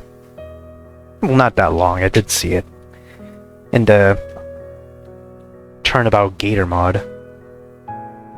Olivia and I wait for everyone else to file up before leaving. Sure that we're alone, we talk freely with each other outside the classroom. What do you think he wants to talk to us about? I don't know, but it seems like he's aware something happened between us. Do you think we're in trouble? Nah. Inco? Yes? Do you forgive me? I have to consider her a moment. I don't want to be mad at you, Olivia. And I don't want to hold a grudge. But do you forgive me? I still don't know why you felt you had to do that in the first place. I told you. I wanted to hear genuine appraisal of my art. I know that. It just seems strange for you of all people to care that much about what your peers think. You always struck me as someone who's above that. Unlike me. Well, then maybe it's because I am above them. Why should I have peers? Most people are stupid, retarded shouter Koreans. And all they ever see in me is someone who should be pitied rather than envied. I swear, sometimes I feel like a character in the Ayn Rand novel, where Andrews Ryan from Bioshock. Ayn Rand. I wonder who that is. I'm surrounded by mediocre imbeciles who don't understand me. Or worse, they do understand me but want to sabotage me. Why should they get away with robbing me of what is rightfully mine? Why should they get to laugh at me when they don't come anywhere near my level? I could never hope to even with a rocket shoved up their ass. Okay, we're approaching ending 2, Olivia. Fuck them. Fuck them all. She's sobbing now. Her rage replaced with despair. It isn't fair. And I hate them for it.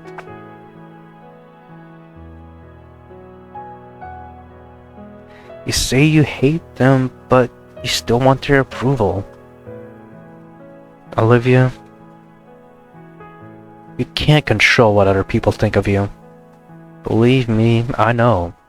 I've been down that road more times than I can remember.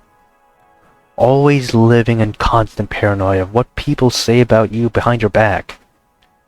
Where you stand on the social ladder in relation to everyone else. Always looking for shortcuts to social clout.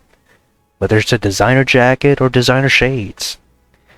At times you feel like you do anything for their acceptance.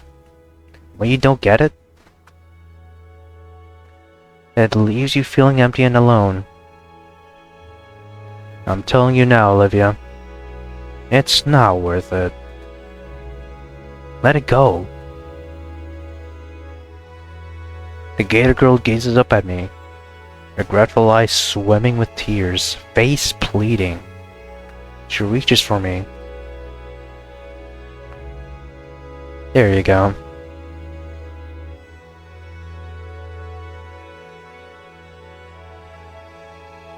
Oh, we got a second choice.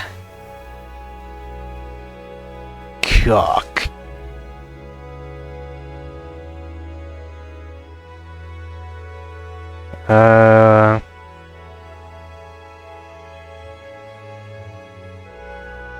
This looks like the right answer. I'll just go with it.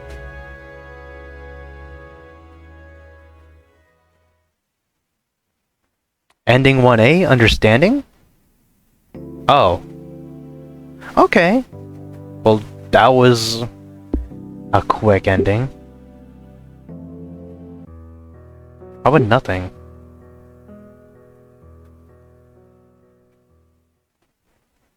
Okay, still understanding. I'm guessing there's only two mods. Oh, not two mods, two endings. So let's go back here. And then we'll be a dickhead.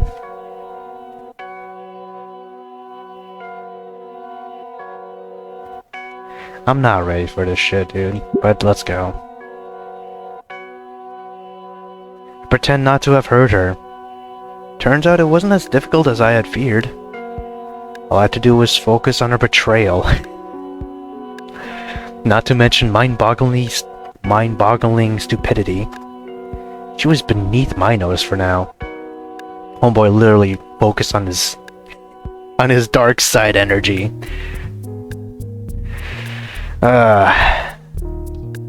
Literally Palpatine's perfect pupil. This was just how it was going to be.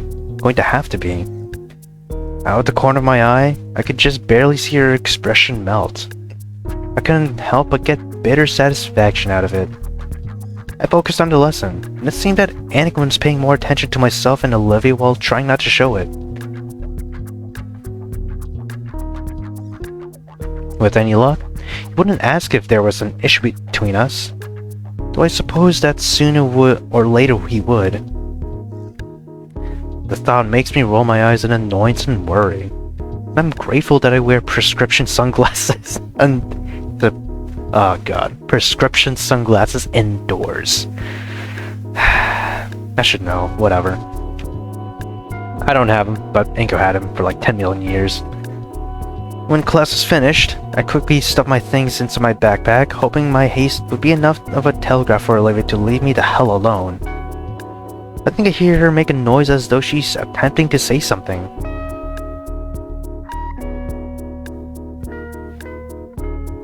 I turn my back to her and leave. Well, damn. Oh, we're in lunchtime. It's lunch, and as usual, I'm having to navigate the throng of hungry dinos. How does the hungry hippos go? I forgot. To my surprise, Mia came up to me. Hey, Inco. Oh, Mia, what's up? Though I still wasn't fond of her, Mia being cordial with me was certainly a nice change of pace. Not much. You finally catch your breath after that game? Pretty much. That was pretty intense. And you're still a free man, I assume? Mia route? You assume correctly. I'm still done with her. That's good. I was afraid you'd be all talk and start missing her or something. You don't need to simp for that green bitch. It still felt uncomfortable to hear nasty things said about Olivia. But I told myself that I'd had to get used to it. No, I really don't. Hey, can I tell you something? And keep it between us two. Sure, what is it? Sometimes I regret being born an herbivore. Having to eat fruits and salad and all that. Because if I had been a carnivore, I swear, I would have eaten her already. The fuck? Okay. Crazy. Fucking boar fetish here. Wow, you think that's weird? A little, if I'm being honest. You think I ain't got what it takes to be a predator? Her tone is calm, but the look in her eyes is dangerous. Mia, whether herbivore or carnivore, can safely say that you are already the single biggest predator at St. Habit.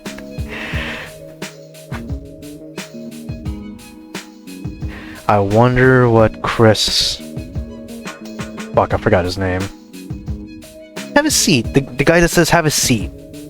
That guy. To catch child predators. Well, an actual compliment? I'm flattered, Inco. I didn't necessarily mean it as a compliment. Well then, how about I necessarily take it as one? Yeah, I'm a vicious predator. Right now, I got a taste for something...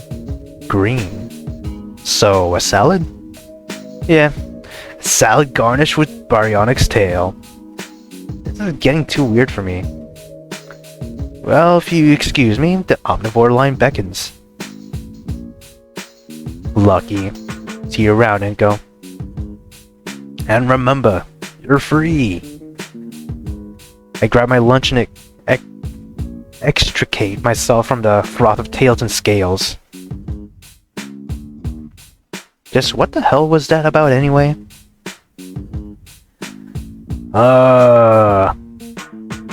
Okay. At least you're accepted to the table still. Which is something. It's a relief to sit at the usual table.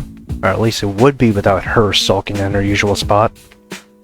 Again, I avoid direct eye contact, seeing her only out of my periphery. She looks up at my presence but says nothing. Fine by me. I sit next to Damien. Yo, Inco! Got any more sodas today? Sorry, Damien. I'm light on allowance money this week, so no sodas until further notice. That was a lie, of course. I had plenty of money, but it was expected by now that if I bought snacks, it was for everyone. I wasn't sharing with her. Olivia put her head down as though the exact same thought had gone through her head. Ah, bummer. Heh. First world problems, am I right? He then set to devouring his meal with all his usual atavistic enthusiasm, not even bothering with cutlery. Liz looked a little revolted by the sight. And just so you know, it's not like you have to get stuff for us all the time. It was very generous of you before, but you're not obligated. Oh, I know, Damien. I appreciate it. We then make small talk with Liz occasionally, interjecting from her usual perch. Thankfully, Damien either doesn't notice that I'm not sitting next to Olivia, or doesn't care. Olivia herself remains quiet and picks at her own carnivore lunch. Hey, Olivia, how come you're so quiet today? She just shrugs and grunts. Damien has a look of annoyance on his face, as if to say, great, so we're back to this? He unfolds one of his frills and turns to me for a secret meeting. Yo, Winky. What's up with Olivia? I'm not sure. She was quiet in R2. He scrutinizes me, as though using some internal lie detector. I try to look as flummoxed as possible with regard to the question. Eventually, he turns back to his own lunch, but I notice his eyes dart between myself and Olivia from time to time. Liz, I notice, is also scrutinizing Olivia and myself as though she can see the tension between us. A few tables down, I can see Mia sitting with Ben, Lunar, and Kiara. She's watching Olivia intently while eating her own herbivore lunch. She's grinning as though it were all just dinner and a show. Oh no. We have history, and we're back with... Mrs. Pecking? Is that her name? History is the usual boring affair, but at least I'm not sitting next to Olivia. Compared to art, this should be easy. She didn't even notice me in this class earlier this year. Although having to ignore her familiar frame, purple hoodie, green hair, a couple feet in front of me could be awkward. Nah, what am I worried about? It's not like my eyes aren't glazed over most of the time as I look forward and faint interest in Prockling's rambling. Prockling, that's her name.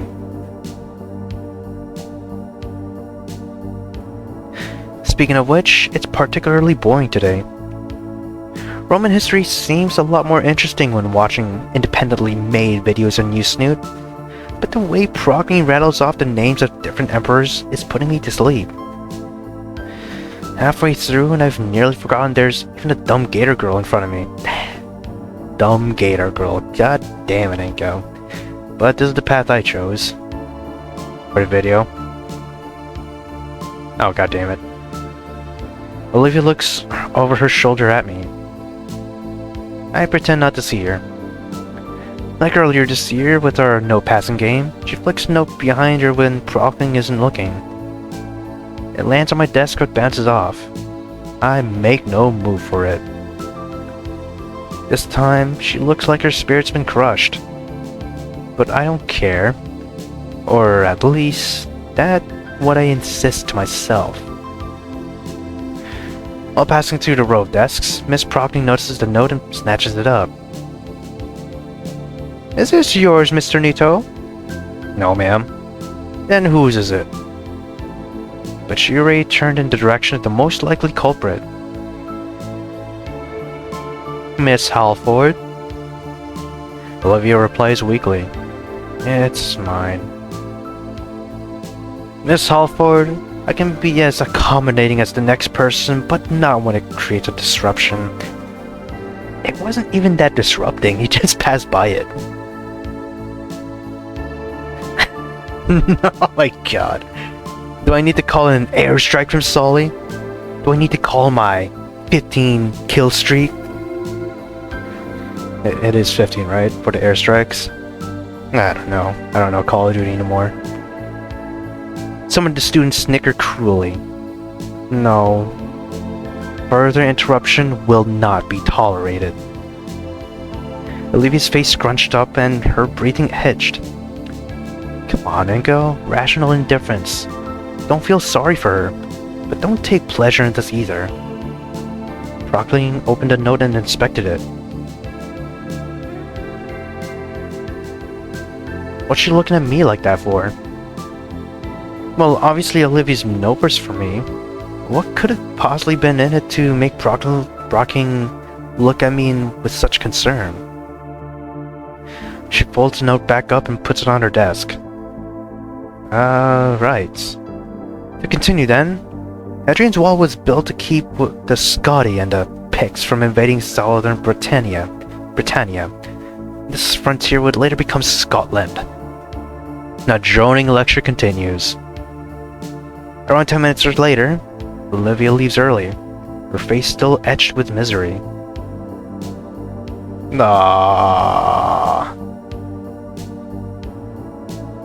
Another 10 minutes pass and the rest of the class begins to file out. I'm stopped by Mrs. Procne as I head to the door. Mr. Nito? Yes? She says nothing but hands me Olivia's note. Why is she smiling like that? Outside the classroom, I hold Olivia's note. Part of me wants to very badly open it. Yet another part wants to never look at it.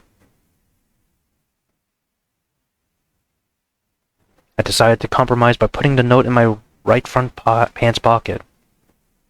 Surely, there was no harm in that, right? In fact, it would be walking around with a piece of her heart. I'm sorry? Walking around with a piece of her heart? You're not really rationally indifferent anymore. You were struggling with it even in that class. Home again.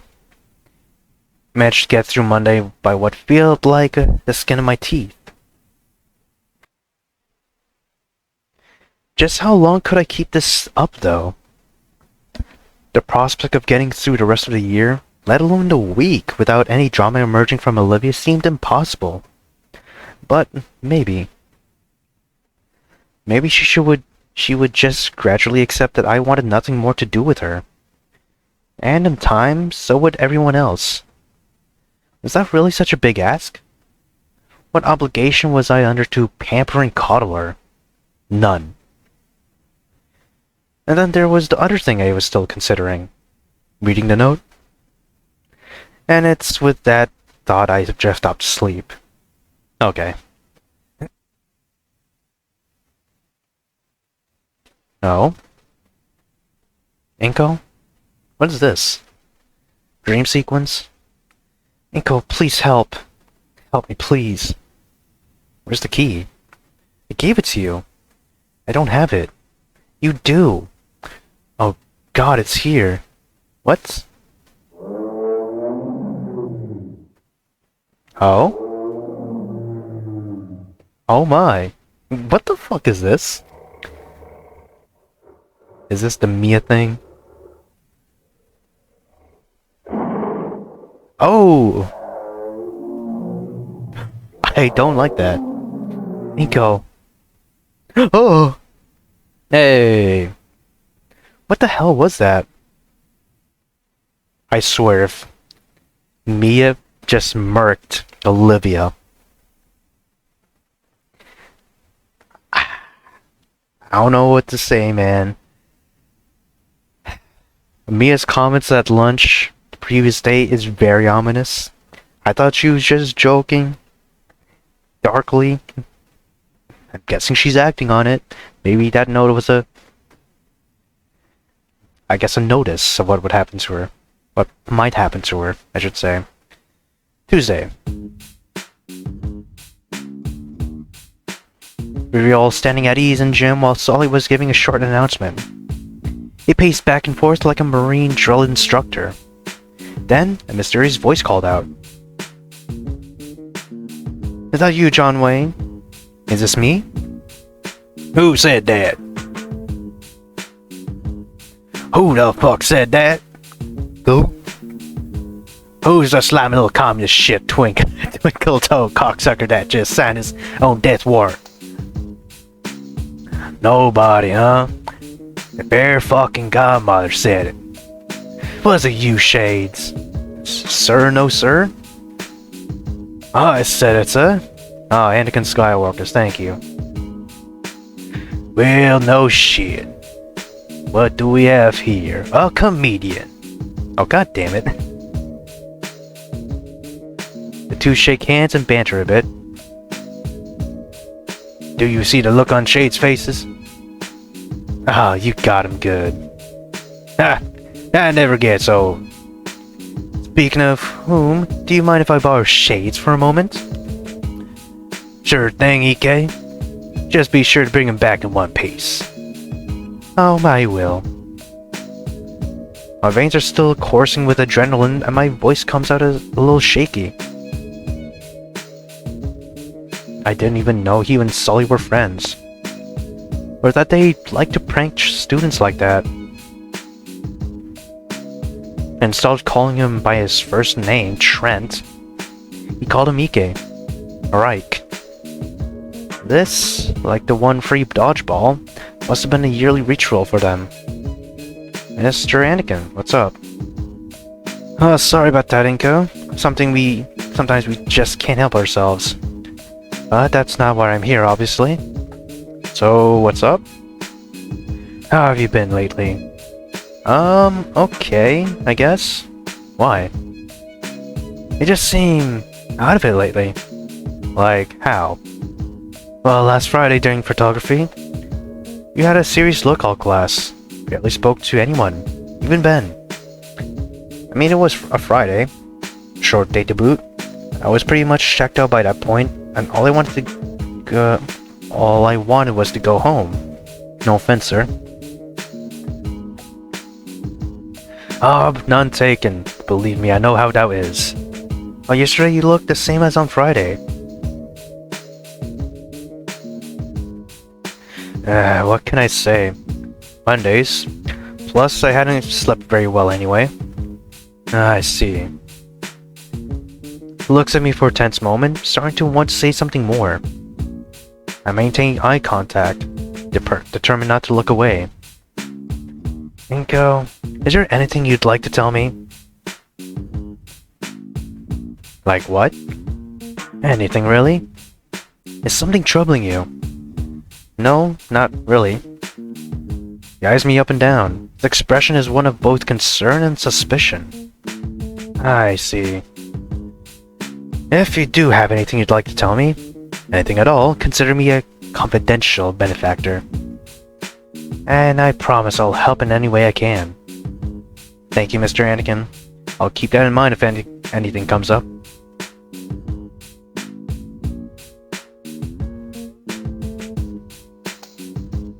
Lunchtime again. Fortunately, everything leading up to lunch had gone smoother than yesterday. Olivia, much to my relief, didn't even try to talk to me in art. She had a stoic expression and seemed to be ignoring me as much as I was ignoring her. Good. Once again, Mia comes up to me for some friendly banter. Yo, Inco, my homie! Hey, Mia. Still stuck with the horror before lunch? Yeah, at least until they can make synthetic meat that don't taste like ass. So what was you and Ike talking about? Just some late class work? Never figured you for the type to slough classwork. It happens to the best of us. Sure it do. She winks at me in a sinister way. So I couldn't help noticing yesterday that you was still eating lunch with the inferiority complex on wheels. Well, I'm still friends with Damon and Liz. Yeah, that's admirable and all. Consider this your lucky day. How'd you like to eat at the cool kids table with me and the gang? I almost couldn't believe what I was hearing. Mia, of all people, inviting me to sit at her table. It wasn't like I didn't get along with Kiara and Nara, both of whom were pretty chill with me, and Ben was still my friend. But Mia had always seemed like a massive roadblock towards any further headway with that clique. I had to clear my throat and speak calmly. Oh yeah? You want me to sit with you guys? Sure, ooh. You could use another dude over there to even things out. Banny Boo is the only thing keeping it from being a total clam fest. I like that sprite. Hell yeah. I cringe internally from that last sentence. Well, thanks for the offer, Mia. I'll consider it. What do you mean you'll consider it? What, my hospitality ain't good enough for you? I look into her eyes and speak firmly. Mia, I do appreciate the offer, but I'm still friends with Damon and Liz. That much hasn't changed.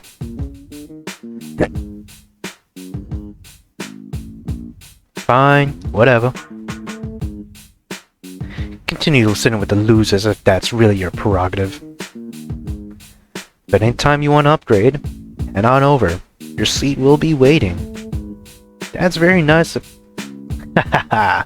Though I mentioned this offer is only a limited time only.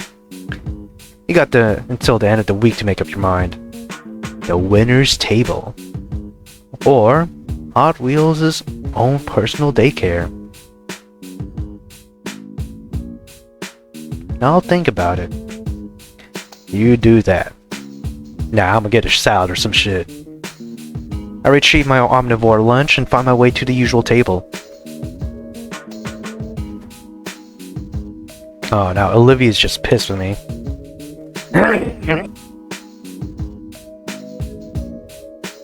I slide in next to Damon and Liz.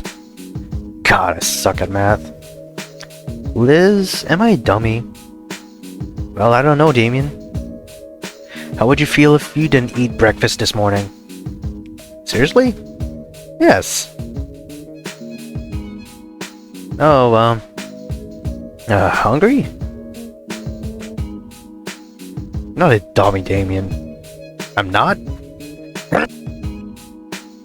Oh, that's a relief.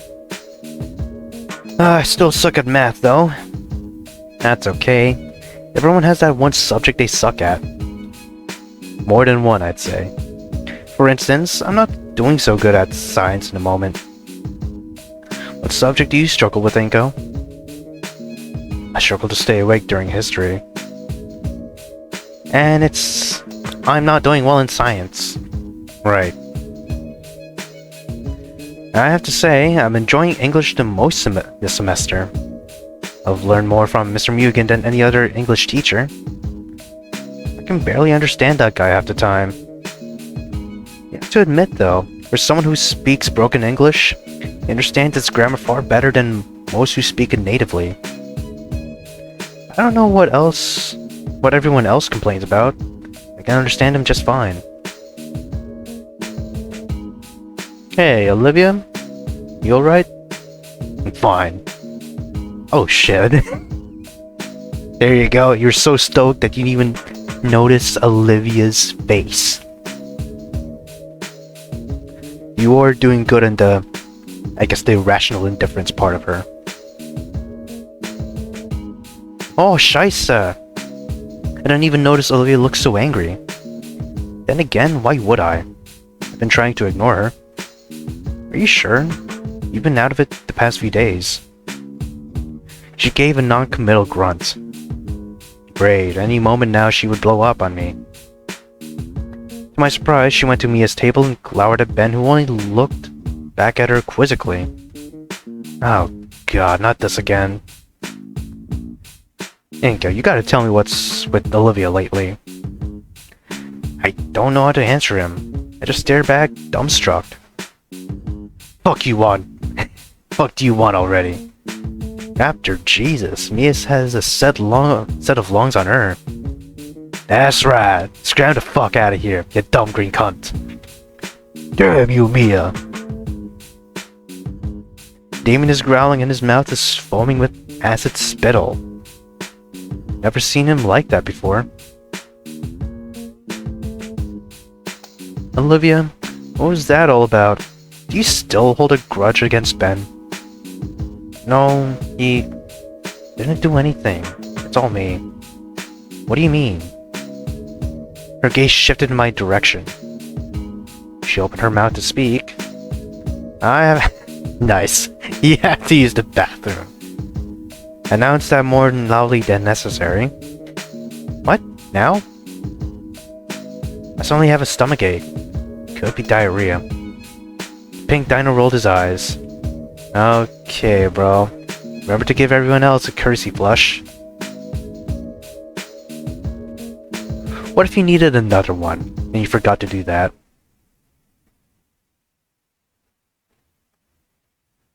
I took refuge in Amanda's room for the rest of the lunch period. The most I needed to do was urinate, but it was nothing I couldn't have ignored at any other time. I valued every minute of lunch to talking with my friends. Except for now. At one point, I dared to peek outside our table. Olivia was still there. It looked like she was talking to Damon and Liz. I went inside and put my back against the wall, head rolling backward in frustration, my scalp making contact with the cool porcelain tiles. Now they would know something was going on between Olivia and I. What was she telling them? Damn it. Sanctuary. Okay. The rest of the school day had gone easily enough, fortunately. I want to know what's on that note from Monday. Olivia ignored me in history. I probably may as well have forgotten the day before. And though thinking about it, the thought of Olivia herself ignoring me caused a piercing ache in my chest. But why? Wasn't that what I wanted? No.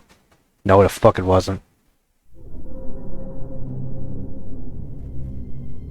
I'm sorry?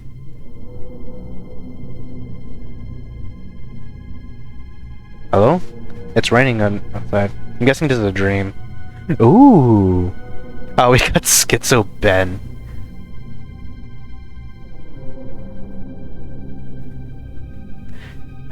We miss his dress form, don't we? You can see it's futile. Wait, hold up. Oh, I thought there was a stab wound in his neck, but no, that's just a projector mount. She knows I was right. Otherwise, she wouldn't have done the same to you.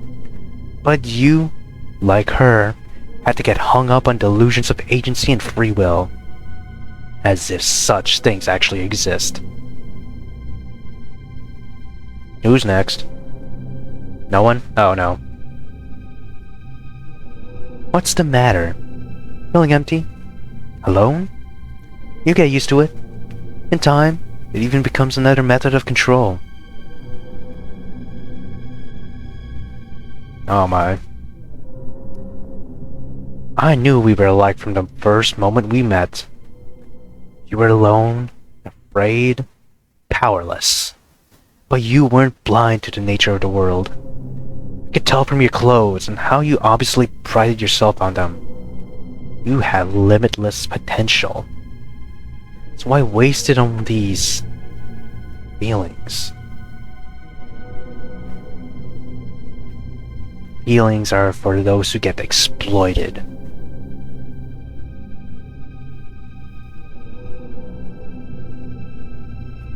Oh? You really still have feelings for her? Fair enough. Don't think I'm trying to pressure you into making any particular decision, one way or the other.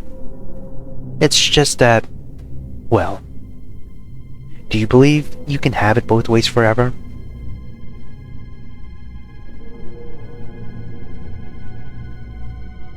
Lover, hater, you and I both know that either way, you want power over her. Interesting. I didn't normally keep dream journal. God damn it. I'm thinking about that Spy Kids quote, damn it. But after that last one, I felt I had to write it down. Every detail I could remember, I put into paper. Even the details that didn't make sense. Like the dish of sugar-free candies next to Ben. Or my melted DSLR next to me. And the more I tried to recall, the more the dream slipped away from me. In trying to remember as much as of what Ben had told me, I found myself disturbed. The Ben in my dreams didn't seem like at all like the Ben I knew. Yet something told me that was how Ben actually was. And his last message to me? Thinking about it made me feel the same way as when Olivia told me those things about myself in the rain. Wednesday. Just another day of PE. Things were winding down and we were going to our respective locker rooms. Oh, Mia. But Mia smacked me on my ass, okay. Dude, you should report her for sexual harassment, no. Actually, yes. But I still liked it. I should, but...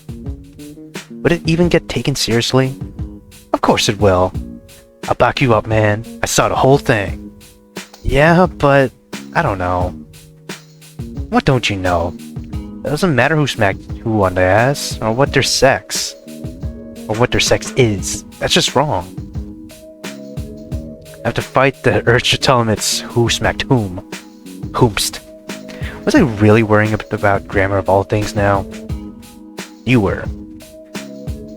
It's just that a guy complaining about sexual harassment seems so... milquetoast. For fuck's sake, Inco. Stop worrying about what your peers think. Are you really going to let her get away with that? What difference does it make? When has it ever stopped her in the past? Alright, man. Advanced Placement Art. As usual, I was ignoring Olivia. I wasn't making any attempts to engage me, and she wasn't making any attempts. Something seemed off this time. She seemed a bit fidgety in my periphery. And also, what was that scent? Try not to sniff too loudly, but there was no mistaking that smell coming from her. It's a perfume. Okay, she was wearing some kind of perfume. It was baby powder. Okay. What? Before I can stop myself, my mind is invaded by the image of her powdering herself, particularly her scaly big green breasts. My heart hammers in my chest at the thought. Oh no. The hammering intensifies when I realize, as though by seeing the future some kind of psychic link, that she was going to try something during lunch. Why? What does baby powder exclaim to you? Or exclaim to me? I don't know. Maybe she's gonna do a bait and switch on Mia? On me? And Inco, I mean? Who knows? Why couldn't she just leave me alone?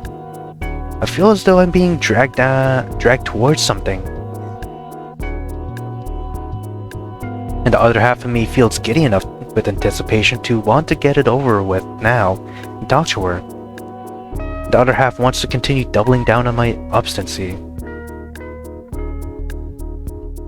I can see her looking at me out of the corner of my eye. Lunch. AP lunch. I sat down with a feeling of dread, sure that something was going to happen.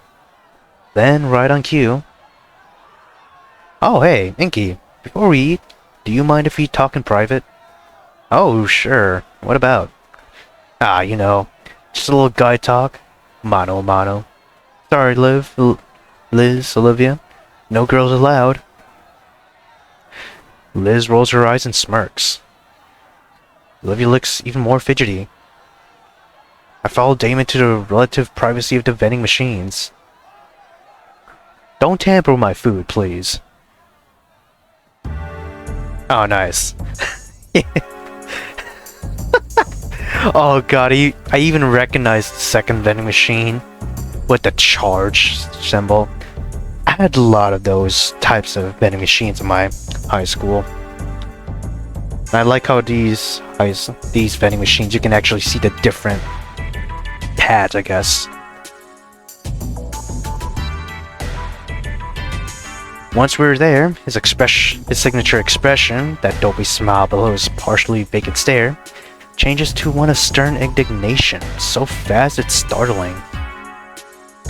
I feel reflexively as though I've just been pulled into an office by an authority figure. Alright, Inco, you want to tell me what's going on between you and Olivia? I feign incredulity.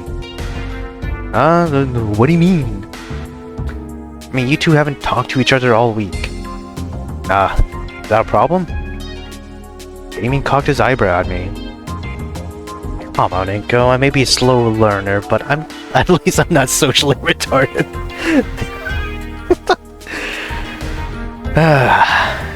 Ryan Gosling. The way he said it seemed to imply he thought I was being socially retarded. When I struggled to come up with an answer, he interjects. Did you guys have a fight or something?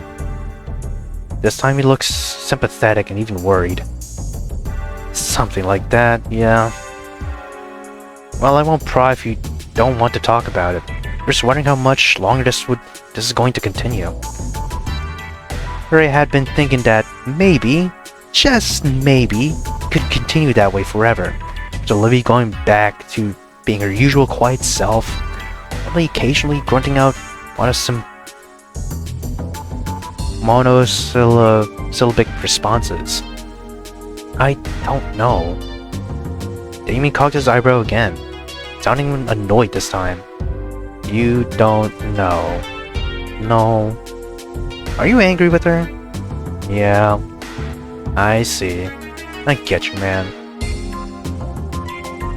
What do you mean you get me? You don't even know what the problem is. But you admit there's a problem.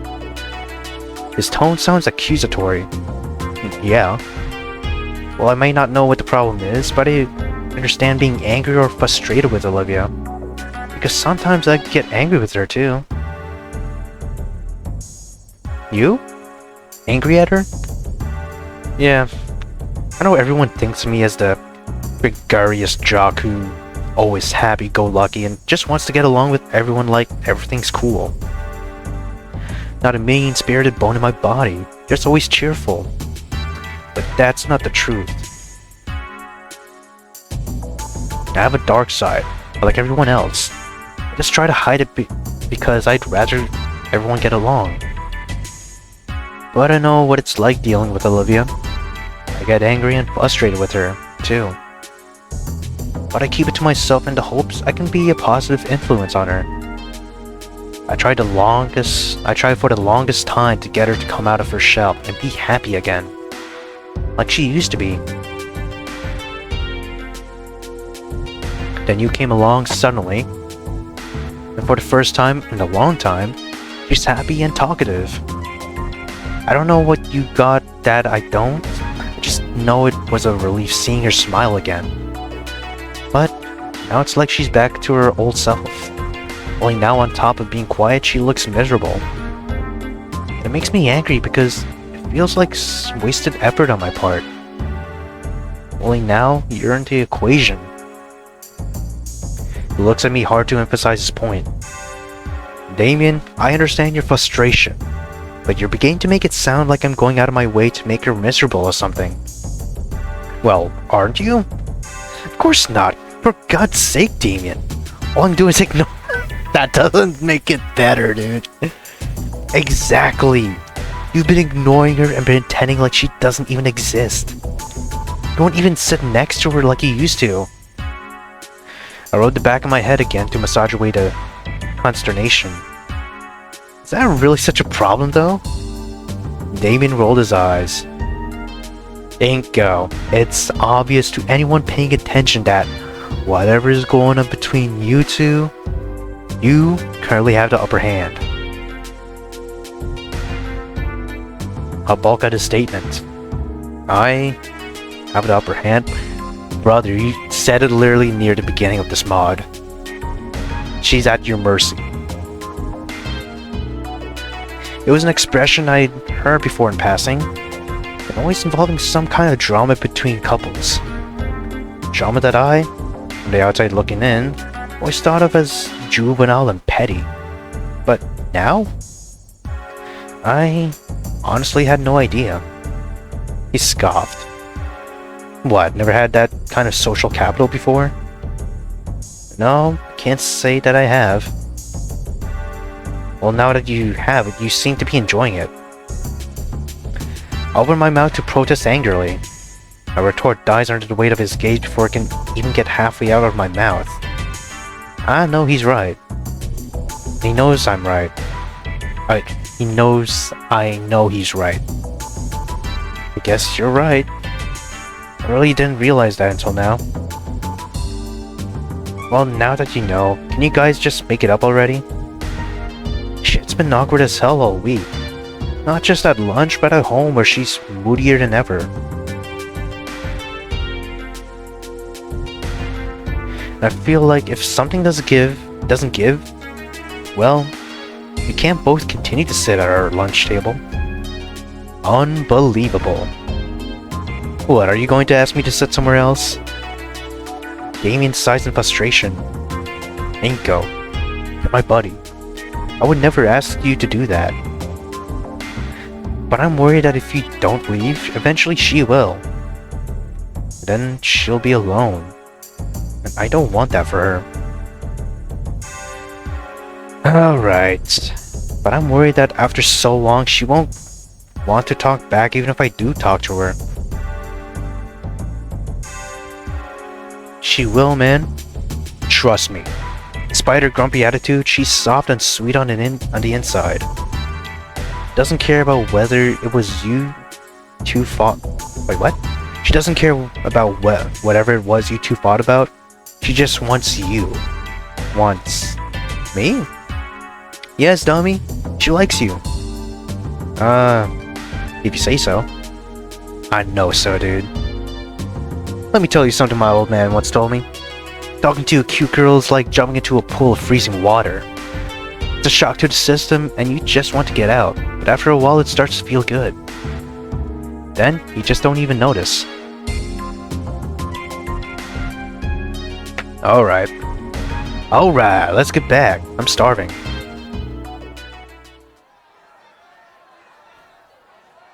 We take our seats again. So, what exactly were you guys talking about? She sounds coy, as though she knows but is just trying to keep friendly conversation alive. It seemed as though she and Olivia had been talking about me. Just some dietary stuff for building our bods.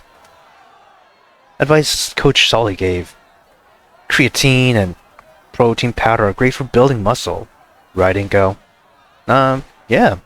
Good thing I've been abstaining from soda and snacks this week. Hell yeah, brother.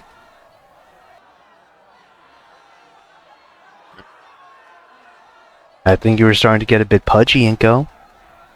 Ooh. A hush falls over the table and I can feel all eyes locked onto me like laser beams, making me flush with heat. Oh! Oh! Talk to her already? Oh my god. I was bracing for pain, man. I was braced for goddamn pain. What was this one? Okay, this is definitely ending 4. I guess I'll save over this.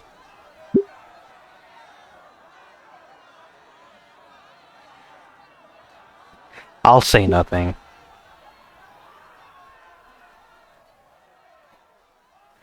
I say nothing. Oh, even the Liz sprite. Even the Liz sprite is new. I like that. Though it does look a little bit... I don't know. I wouldn't say pixelated, but it doesn't look as clean, I should say. Let's say Olivia's face, Inco's face, and the other faces right now. But it still looks good.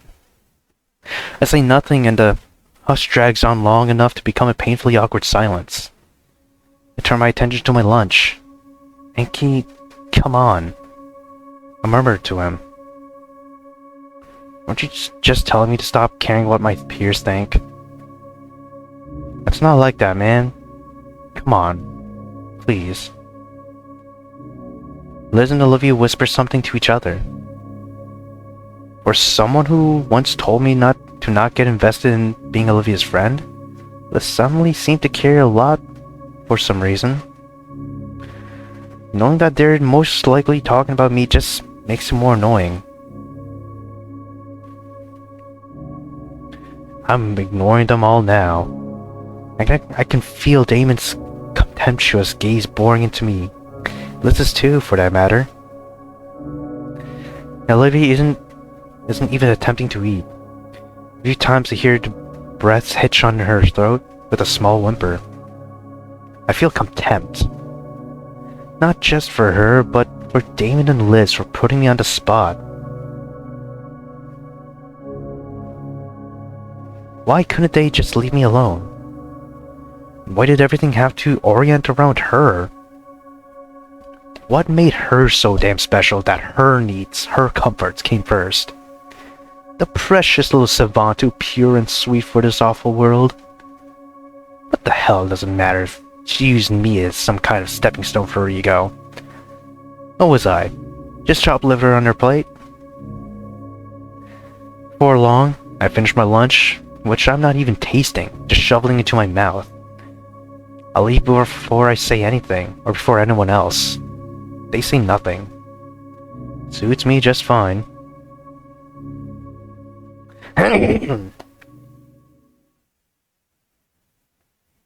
Once again, I'm on my sofa with my laptop, trying to zone out to anything that crossed my eye on Usenet. Sure, it wasn't the most stimulating activity, but it was a good way to kill time. Even after purging several channels from my subscription, god damn it, the algorithm keeps recommending me a lot of the same crap. That's just social media algorithms. All these cartoon shows from the past look all the same. Whether it was Stephen Omniverse, the Hawk Hut, I don't know what that's referring to, Gumball, High Protector Thime, not sure. It's all the same shite. Then I see a video for an older cartoon from the 90s. The kind Anakin might have watched it when he was a kid. It's called Gargoyles. And from its animation and writing quality, it seems leagues above the shit I grew up with. Maybe millennials and Gen Xers had a point about cartoons being better in their day. You're goddamn right. You are goddamn right on that point.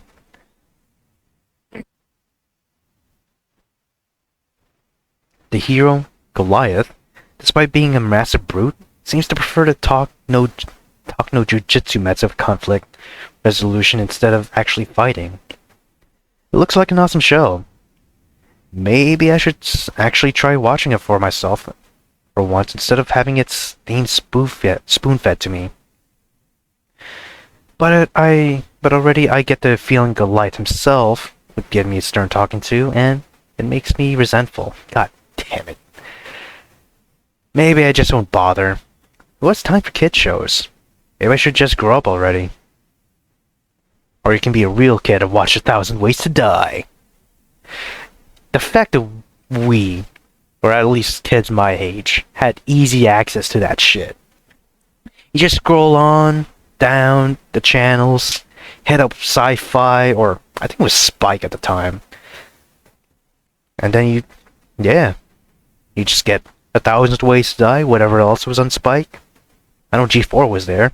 I think it was a different channel, but I think some G4 content was there. And if you know old G4, it was spicy. Then, I see a video on my recommended pop-up that makes my heart skip a beat. Apparently, one of the cartoon reviewers I used to be subbed to had been outed as having a snoot cord server in which he had groomed minors. Oh my. Oh my god. I used to like that guy's vids. Dude. What the actual fuck? I remember when that same content creator went on some political crusade against another creator for their problematic views. One commentator I saw compared the whole thing to Mao struggle session. At the time, I thought the commenter was wrong and that said problematic views needed to be challenged. Now I realize how right they were, and how disgusting and some degenerate some of these phony goodies actually were, especially when hiding dark shit like that. Good God, was I really so dumb and naive to have listened to them? Boy howdy, and to think I'd still be subbed to that guy if not for Olivia. Jesus Christ, Olivia comes back with a vengeance. And you destroyed your shit. I had stood up and tossed my laptop across the room. Okay. The moment of wild fury had created an indent in the wall and separated the screen from the body. You motherfucker. Stupid ass bitch. That was 1K down the drain. And for what? What for, bald man? I was there full of dread, expecting a knock at my door at any moment, asking what was going on. Only no one comes, because no one is home, again. I pull out my phone, seized by a desire to get Dad on the horn and just talk to him. I pull him up from my list of contacts. My finger hovers over the dial button. Oh, what's the point? I'll just get the voicemail because he and Mom are both working. What am I? What am I doing? Why didn't I pick up the remains of the laptop and stick them in my closet for now?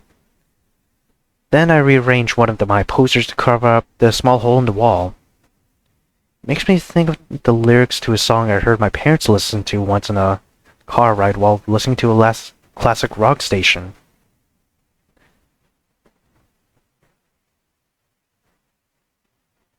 But keep your picture upon the wall. It hides a nasty stain that's lying there. I don't remember how the rest of the song goes, but just thinking about it makes me cry.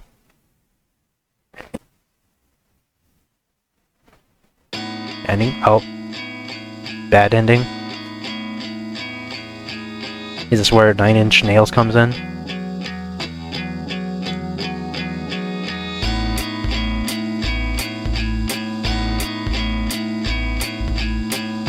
Ah, Inco. Why won't you talk to me? I'll get copyright struck, but I'm just gonna do this. Just lower the volume, I mean. Why won't you talk to me? It hurts so much. Is that why you're doing this?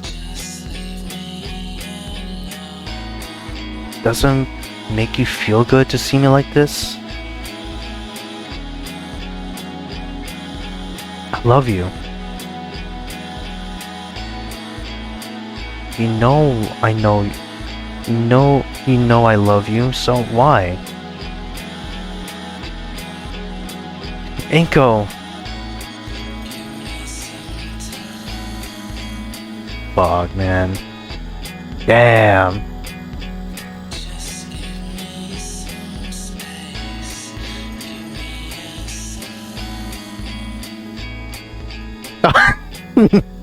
No, Inco! What have you done? What have you done, truly? Thursday. PE had been an awkward affair. Damien barely acknowledged me. Gone was his usual enthusiasm. He just looks disinterested. The most he had said to me was, "Hey Inco," and "Bye Inco." He wasn't even addressing me as Inky. Was it going to be like this from now on? I had always thought of Damien as the nucleus of my social life, but apparently it was Olivia. My refusal to speak with her was causing fission. I thought about Mia's offer to sit with her at lunch from then on. Maybe it was time to do that. Art was the usual awkward affair. What had started as one of my favorite classes was now the one I dreaded most. More so than even history. Olivia's just sulking as usual while I focus on the lesson and its tasks. Minutes before the bell rings, Mr. Anakin turns to me. Mr. Nito, may I speak to you after class?" His tone is friendly, at least. "Yeah, it's nothing serious, and I'll write you his tardy slip if I keep you for too long." The class begins to file out. Olivia looks too downcast to show any interest in what her favorite teacher has to say to me. She leaves first before everyone else.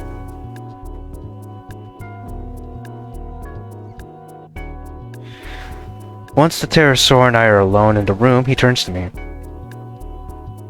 Alright, I've held my silence long enough. Mr. Nito, would you mind telling me what's going on between you and Miss Halford this week? His tone and stern expression tell me that he's not going to tolerate any attempts at feigning credulity like I tried with Damien. I'm not talking to her. It was both an explanation and a statement. I can see that. Well, do you mind telling me why? I stress sigh. Is it a problem that I'm not talking to her? It is concerning that the student who was so eager to befriend her suddenly wants nothing more to do with her. There's also the fact that my star pupil, for the first time in ever, is beginning to fall behind when she's normally head and shoulders above the rest. I struggled to hide my annoyance. Of course, it was all about her. Her needs before everyone else's, because she was just so damn special. I folded my arms defiantly. Mr. Anakin, I gave it my best shot, but I've decided I just don't want to be friends with her anymore. I see. That's disappointing. Other than that, though, is it a crime that I'm no longer talking to her? Ordinarily, no. Not talking to someone isn't a crime in itself, and of itself. But you know what is criminal? The way you've been lowering the ambient temperature of this room. Beg pardon? I'm saying I've seen icebergs warmer than that cold shoulder you've been giving her every day. It isn't just that you're refusing to engage with her. You're creating a hostile environment with the signals you're sending out. Your body language, your sneering, your occasional quiet scoffs any time she drops something, which is getting more frequent. And it was especially bad today. Poor girl looks like a nervous wreck navigating all those eyeballs you scattered about her. Was I really being that bad? I wasn't even aware I was doing so. Yet when I think back to the past week, I realize I had indeed been doing all that with increasing frequency. I guess I hadn't noticed. Well, I have. And I've noticed that whatever was the cause of this sudden fissure between you two, you're currently sitting pretty with the upper hand. I groan and roll my eyes. You're the second person in as many days to make that observation. Well, you know what they say. Once it's a coinkydink, twice it's a pattern. Look, I'm not entirely unsympathetic. I don't think I haven't had to have this exact talk with Olivia herself when she got too hostile with another classmate.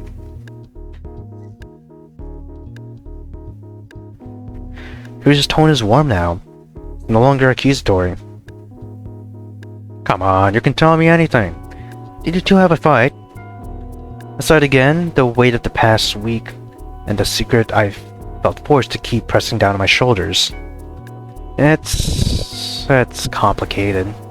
I can imagine. You said it with such pensiveness, and yet I couldn't help but scoff as mockingly as I could. No, Mr. Anakin, sir, I don't think you can. Pterosaur's demeanor changed, and the way he sized me up made me feel as though I were a juicy fish that had strayed too close to the surface of a lake, and caught the eye of the hungry avian predator now gazing at me. He smiled then, a very unnerving smile. Inco, you're a good kid. You're bright. You know your way around a camera, and I like you. But when you tell me there's something I can't imagine, it not only insults my intelligence as an artist, but as a teacher. Because frankly, young man, there's an awful lot that I can imagine. A scrum under his gaze. For instance, I can imagine that maybe, just maybe, this certain friction between you and she has something to do with the outcome of the art contest, which may or may not have been tampered with by an as yet unknown vandal who remains at large. And that maybe your sudden hostility is due to feelings of disappointment and loss by the resulting sabotage of your own entry. Oh shit. Mr. Anakin, Olivia and I... But I admit that sometimes my imagination runs away from me. My wife tells me it's a recurring problem, that I'm always imagining erroneous happenings. Like when I imagine that she stole my last ice cream bar. So perhaps I'm off the mark, but for the sake of argument, let's assume this hypothetical scenario is correct. I only have one question for you then, Nito. How long do you intend to punish her? I can feel the anger rising as all the pieces fall into place. You knew. Anakin looked guilty this time. Yes, it was obvious to my eye when I looked at the submissions the week prior. Why didn't you intervene? I wanted to. So why didn't you? Because I also wanted to get caught. I was taken aback. He wanted Olivia, who he adorned, to get caught in the act? Why? He gave a bitter sigh of defeat. Because she deserved it. I felt vindication. The feeling was so strong that I wanted to punch the air in triumph. She deserved it. Okay, so why was he still giving me the third degree? So you know she tampered with the contest, with my entry. All pretense of coy reticence cast aside, he grimaced and nodded. Yes. So you understand why I'm angry? Yes. So then why are you acting like I'm doing something wrong? I never said you were doing something wrong. I only asked how long you plan on hurting her for your own gratification. The way you word it makes it sound like I'm doing something wrong. That's your takeaway. So tell me if you think you're doing something wrong. I struggle to answer. When I fail to come up with anything, I say the first thing that comes to my mind. I feel embarrassed at how pouty it sounds. It's not fair. What isn't? Again, I struggle to find a specific answer. It's not fair that she gets to do that to me. I tried to be her friend. Now I'm asked to be a nice guy to her after this? Inco, her fate was entirely in your hands. When it was in your power to do so, you could have easily dropped the hammer on her by going straight to the principal and explaining the whole thing. And I would have been forced from my position of expertise to weigh in on the matter and adjudicate in your favor. I would have willingly done so because I'm caught off guard when his voice breaks and a tear falls down his face. Because you would have been right to do so, and no one could have blamed you. Not I. Certainly not Olivia herself, who I suspect was hoping to get caught just to ameliorate her guilt for winning the contest in her freshman year. I'm assuming she told you about Ben? I nodded. He took a deep breath.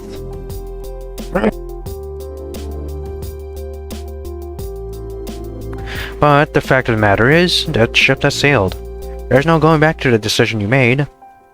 In for the penny, in for a pound. You're her judge and jury, but also her lawyer. And you gave her a less severe punishment for her crimes.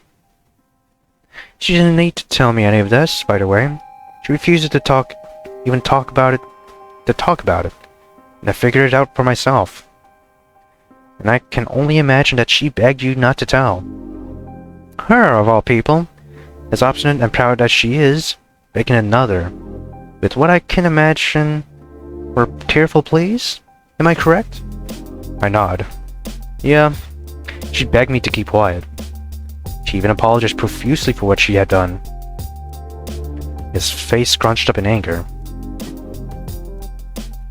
Even as she apologizes profusely, you still feel the need to torment her. Was it pity that made you spare her? Do you like the idea of being her sole source of punishment? You've had that power over her this whole time. So, does it feel good? What could I say to that? That at first I only wanted to ignore her, but the more she tried to talk to me, the angrier it made me, till it wasn't just a desire to be left alone, but to be sadistic. He was waiting for an answer. Yes, it did feel good to do that to her, to get back at her, but I won't do it anymore. So you'll stop your passive-aggressive probation? I was beginning to get angry again. I won't make any mean gestures to her, but I still want nothing more to do with her. Why, is she really that terrible? All her other faults aside? Can I speak freely, sir? You've always had that problem, but go ahead. Or you've always had that freedom, but go ahead. Speak your mind. Let it all out before it festers any further. Let it all out, huh? Fine. I hate her. All I wanted was to be her friend. But to her, I was just another blank canvas to be crumpled up and discarded. Just something disposable for her to do with as she saw fit. And I don't care if she changed her mind. That she's ever saw me that way just confirms something I've always suspected. That to the world as I may as well be a pawn to be shuffled down one place to the next. Forever errant, no agency of my own. Hell, I even hate you for that fact. You didn't intervene. You let it happen. So what the hell was I to you? A sacrificial pawn? Is that all I ever am to anyone? Fuck that. I'm sick of it. And I don't accept her apology. She's only sorry she got caught and was forced to confront her own stupidity. I don't care that she's some super special savant with all this talent. She's no better than anyone else. She's no better than me. I'm panting heavily like I just got out of PE. He told me to let it all out, and so I did. And even I'm surprised by my outburst. I half expect Anakin to come down hard at me, to tell me off, or tell me to grow up or whatever. Instead, he just looks at me with an unfocused gaze, as though trying to process it all. Then he reaches for a drawer in his desk and pulls out a pack of smokes and a lighter. I'm surprised because I didn't know he smoked, yet he's lighting one up now with all the practiced dexterity of an experienced smoker. The end lights into a small cherry, and now he's taking a drag. He exhales a plume of smoke, and I have to marvel for a moment at the image of a suave pterosaur. Dressed to the nines in his immaculate suit and token up like he isn't in a school but at a nightclub. In that moment, he exudes an aura of elegance, and I wish I had my camera at the ready to capture it. Painters like Olivia could imagine new fantastical worlds or transfigure this one into another made of their own image. But photographers like me could capture those ethereal moments in this world. Those snapshots in time that spoke stories without saying anything. That told tales without any written words. That can convey emotions with a bare minimum of presence. That's what photographers did. When I thought about how many of those moments there were every day in even the most mundane of activities, it made my heart ache. Were there millions? Billions? Lost to the relentless flow of time without a camera to record them? This was one such moment. And its magic seemed to fill the air with the sound of jazz and pouring drinks as Anakin stood there, cigarette in hand like some sort of deco sex icon. Not the 30-something millennial I knew he was. Then, the moment is gone. He looks tired. In fact, it looks like he aged 20 years. He sits at his desk and writes out a tardy slip for some dumb student. He's not in a nightclub. He's listening to an angsty teenager and he looks ill. As though something is eating him from the inside. Was he sick? Surely, he would have told us if he was.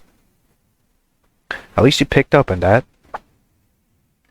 He hands me the slip and puts his hand on his head. I'm sorry, I yelled. I don't hate you.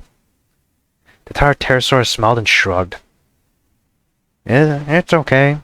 Sometimes we just need to let it out. I stood there, stupidly, wanting so much for him to say anything else. Well, what? Don't you have anything more to say? What is there more to say?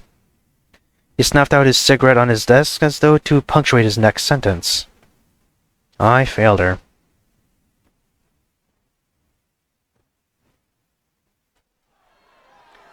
It's lunchtime. And I once again find that a period I had formerly looked forward to is filling me with dread. That seemed to be the story of my life now, growing dread for the things I had once enjoyed.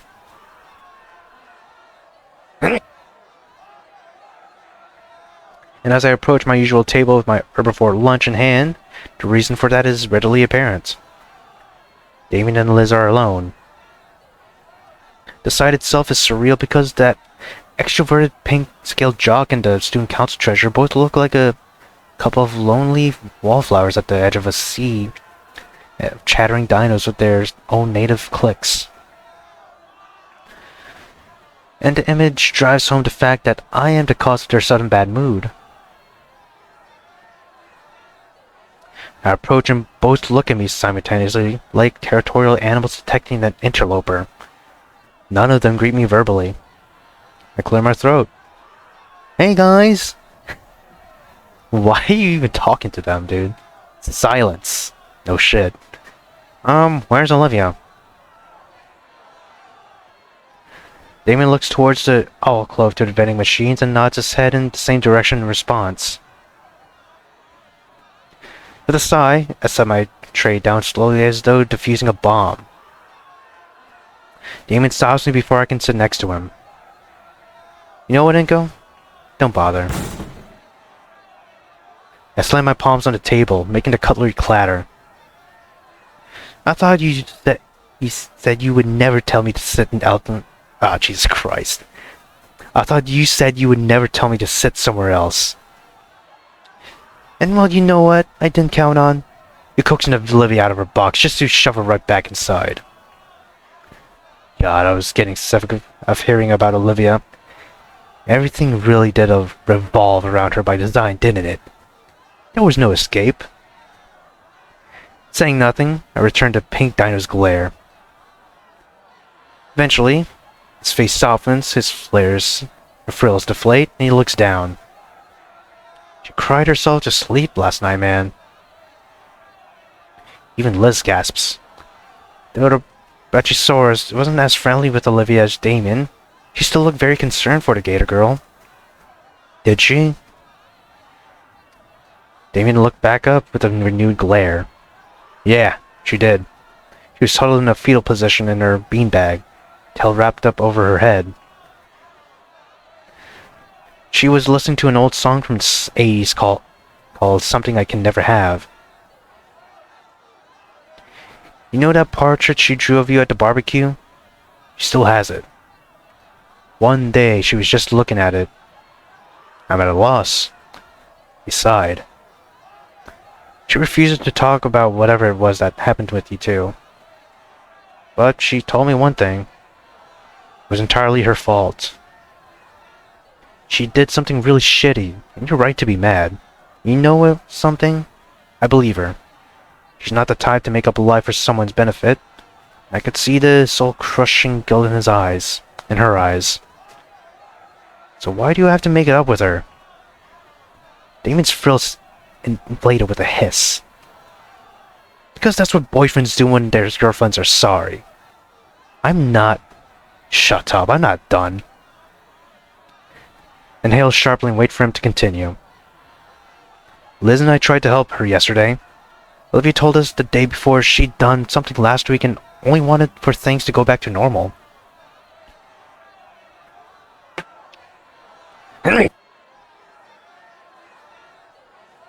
Liz told her to wear makeup, and I told her I'd talked sense into you. Clearly, that wasn't enough. You know, there's this big caveman dude named Principal Spears. Hell yeah. He's the principal at Volcano High. Scary dude. Big and strong. Enough to easily overpower any dino. But he has a heart of gold. Sounds like Goliath. I never met him, but someone told me a quote by him once. Not the only one in this world. Everyone is fighting their own battles.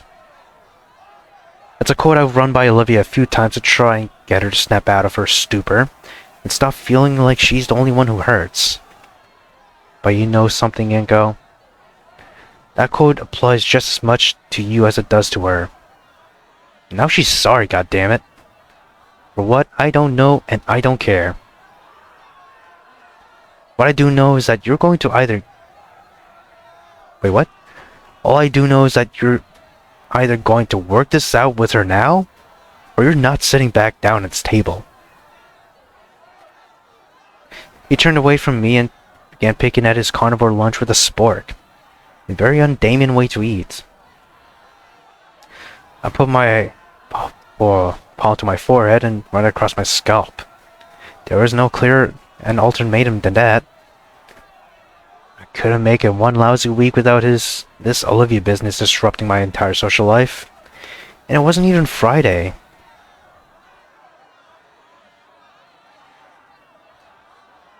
I leave my tray and walk to the alcove where the vending machines are located. Once before the entrance, I stop and look around. I see Mia at her usual table, with Ben, Lunar, and Kiara. She's smirking and beckoning me to her table with a jerk of her head. Was it really time to do that?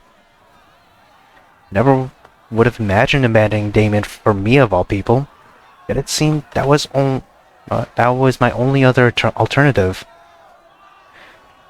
could have also tried sitting with some other of the dinos with whom I was acquainted. But the thought of trying to forge new relationships so late into the year made my heart sink.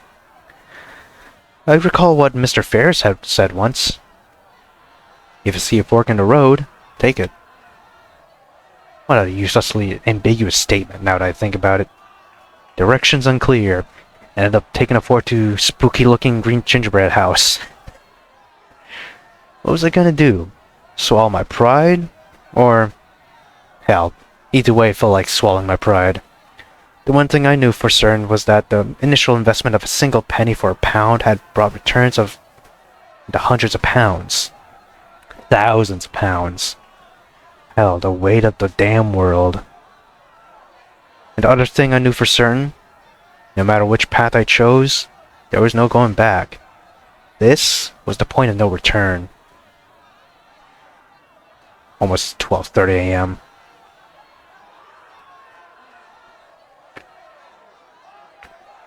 There's more forks, dude? Crazy.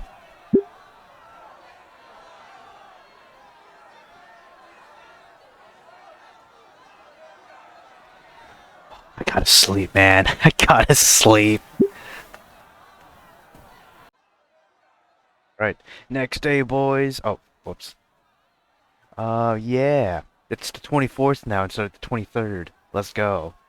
Um, I did check ahead of time if there were going to be separate endings. Thankfully, they are. So with that, I think I'm going to just go with one route now, and then I'll go with the other routes later. Right. Uh, man. I guess we'll go to Olivia. I turn away from me. I'm sure I'm going to catch hell for it later. Right now, the only thing that scares me more than Mia's for once is Damien. I always worried his acid spit would hurt like hell. Besides, there was probably not a very good chance that contingency would have worked anyway. I crossed the threshold to where the vending machines are located and scanned about, looking for the wheelchair-bound Gator girl, but she's nowhere in sight. Oh my god. Throwing up my arms in a "well, that's it" gesture, I turn in place in frustration.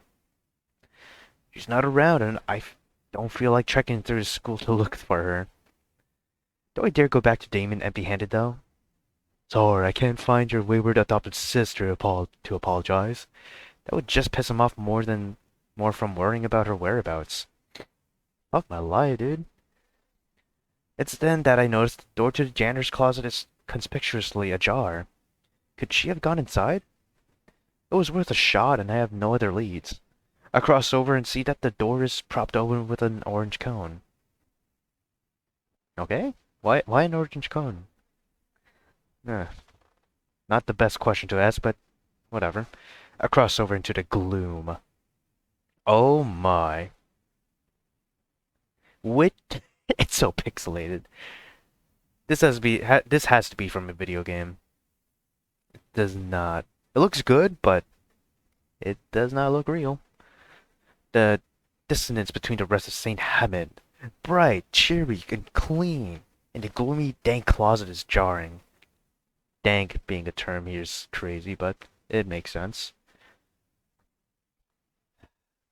I haven't seen this term used since like 2014. It was like stepping foot inside a horror movie. The closet itself seemed to act as a repository for all the repressive negative emotions of a school full of hormonal adolescent dinos and one lone human. A gasp at the other end of the closet makes me jump. Sure enough, Olivia is there. Inco. Oh. Hi. Hello. Oh, hello. Hi. The first we've spoken to each other in a week. Last Friday now feels like a lifetime ago. And funny then how the rage I had felt that day in the rain seems small in comparison to what had compounded to. I step closer to her and she's staring back, eyes wide with fear, but also hope. She looks like a cornered animal. I shuffle to one side so as not to give the impression I'm trying to block her egress. Then I close Step close enough so we're only a couple feet apart. She's still looking up at me, her yellow and silver eyes wide from the flow of emotions my presence was causing her. I inhale and massage the back of my head. How come you're not eating lunch with Damon and Liz? I don't think that was the right question to ask, hombre. What do you care? You don't want me around. That isn't true. Ah, damn it. That is so false. Maybe not false now, but back then, damn it was. Then why won't you talk to me? I try in vain to come up with an answer. Part of me wants to reiterate everything I had said to Anakin, but seeing her sitting there in the dark, her face full of despair, left me feeling disarmed. I don't know. It's okay. I know you hate me for what I did. That isn't true. I swear I don't hate you. I just don't know how to process all this. But you are mad at me. Of course I'm mad. Why wouldn't I be? She whimpered at my declaration. But I just don't see the point anymore in being mad at you.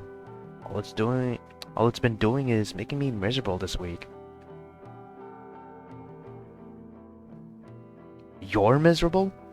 How do you think I feel? I sigh in defeat. I don't know. Is there an echo in here? Why would you know? You refuse to talk to me like I'm your friend. I have to stop myself from firing back with something like some friend, or what kind of friend does that? I know I've been a shitty friend, so you don't have to say that what we're both thinking. I know you said you wanted to forget me, and maybe I could accept that if that really were the case. But you won't even ask Anakin to change your seating, much less tell Damon and Liz you don't like me anymore. I had to tell them I fucked up. I didn't tell them what exactly, but I let them both know it was my fault, not yours. The least you could do is accept my apologies, even if you don't want to be my friend anymore. You're right. I'm sorry. In hindsight, I've been acting like an asshole to you this week. Yes, what you did was wrong, but that was no excuse for me to be so vindictive. Would you at least tell me why? Do you like treating me like a punching bag? Thinking back to what I had kept telling myself. In for a penny, in for a pound. Still don't know what that means. At first, it seemed like a simple proposition to cut her from my life, but the longer it dragged on, the more it hurt. Only I didn't want to admit it to myself. I think it was just pride on my part. Because I called you midwit and replaced your entry that you had worked so hard on. At first it was that, but truthfully, I don't even care anymore about that. I just didn't want to admit to myself that I had made a mistake pushing you away. I miss you, but I hate admitting to myself how much I miss you. But I just keep doubling down. What's their Mr. Mugen once called it? He wasn't just an English teacher, he also used to teach philosophy. I think it's called the fallacy of sunk cost, or the sunk cost fallacy. I think I get what you mean because I'm no better. I'm worse even. Sunk cost fallacy, or sunk cost fallacy. How does it go? Spend too much money on something, if you're doing a financial point, I guess. Spend too much money on one thing, so you might as well spend money just so you can make something worth it, even though in the end it's probably not the best thing to do. I think that's one point of that, right? I didn't want to accept what Anakin had said to you. But I did what I did to you like it could justify how I used to feel about you. I shouldn't even be surprised at this. Something like this had to happen sooner or later.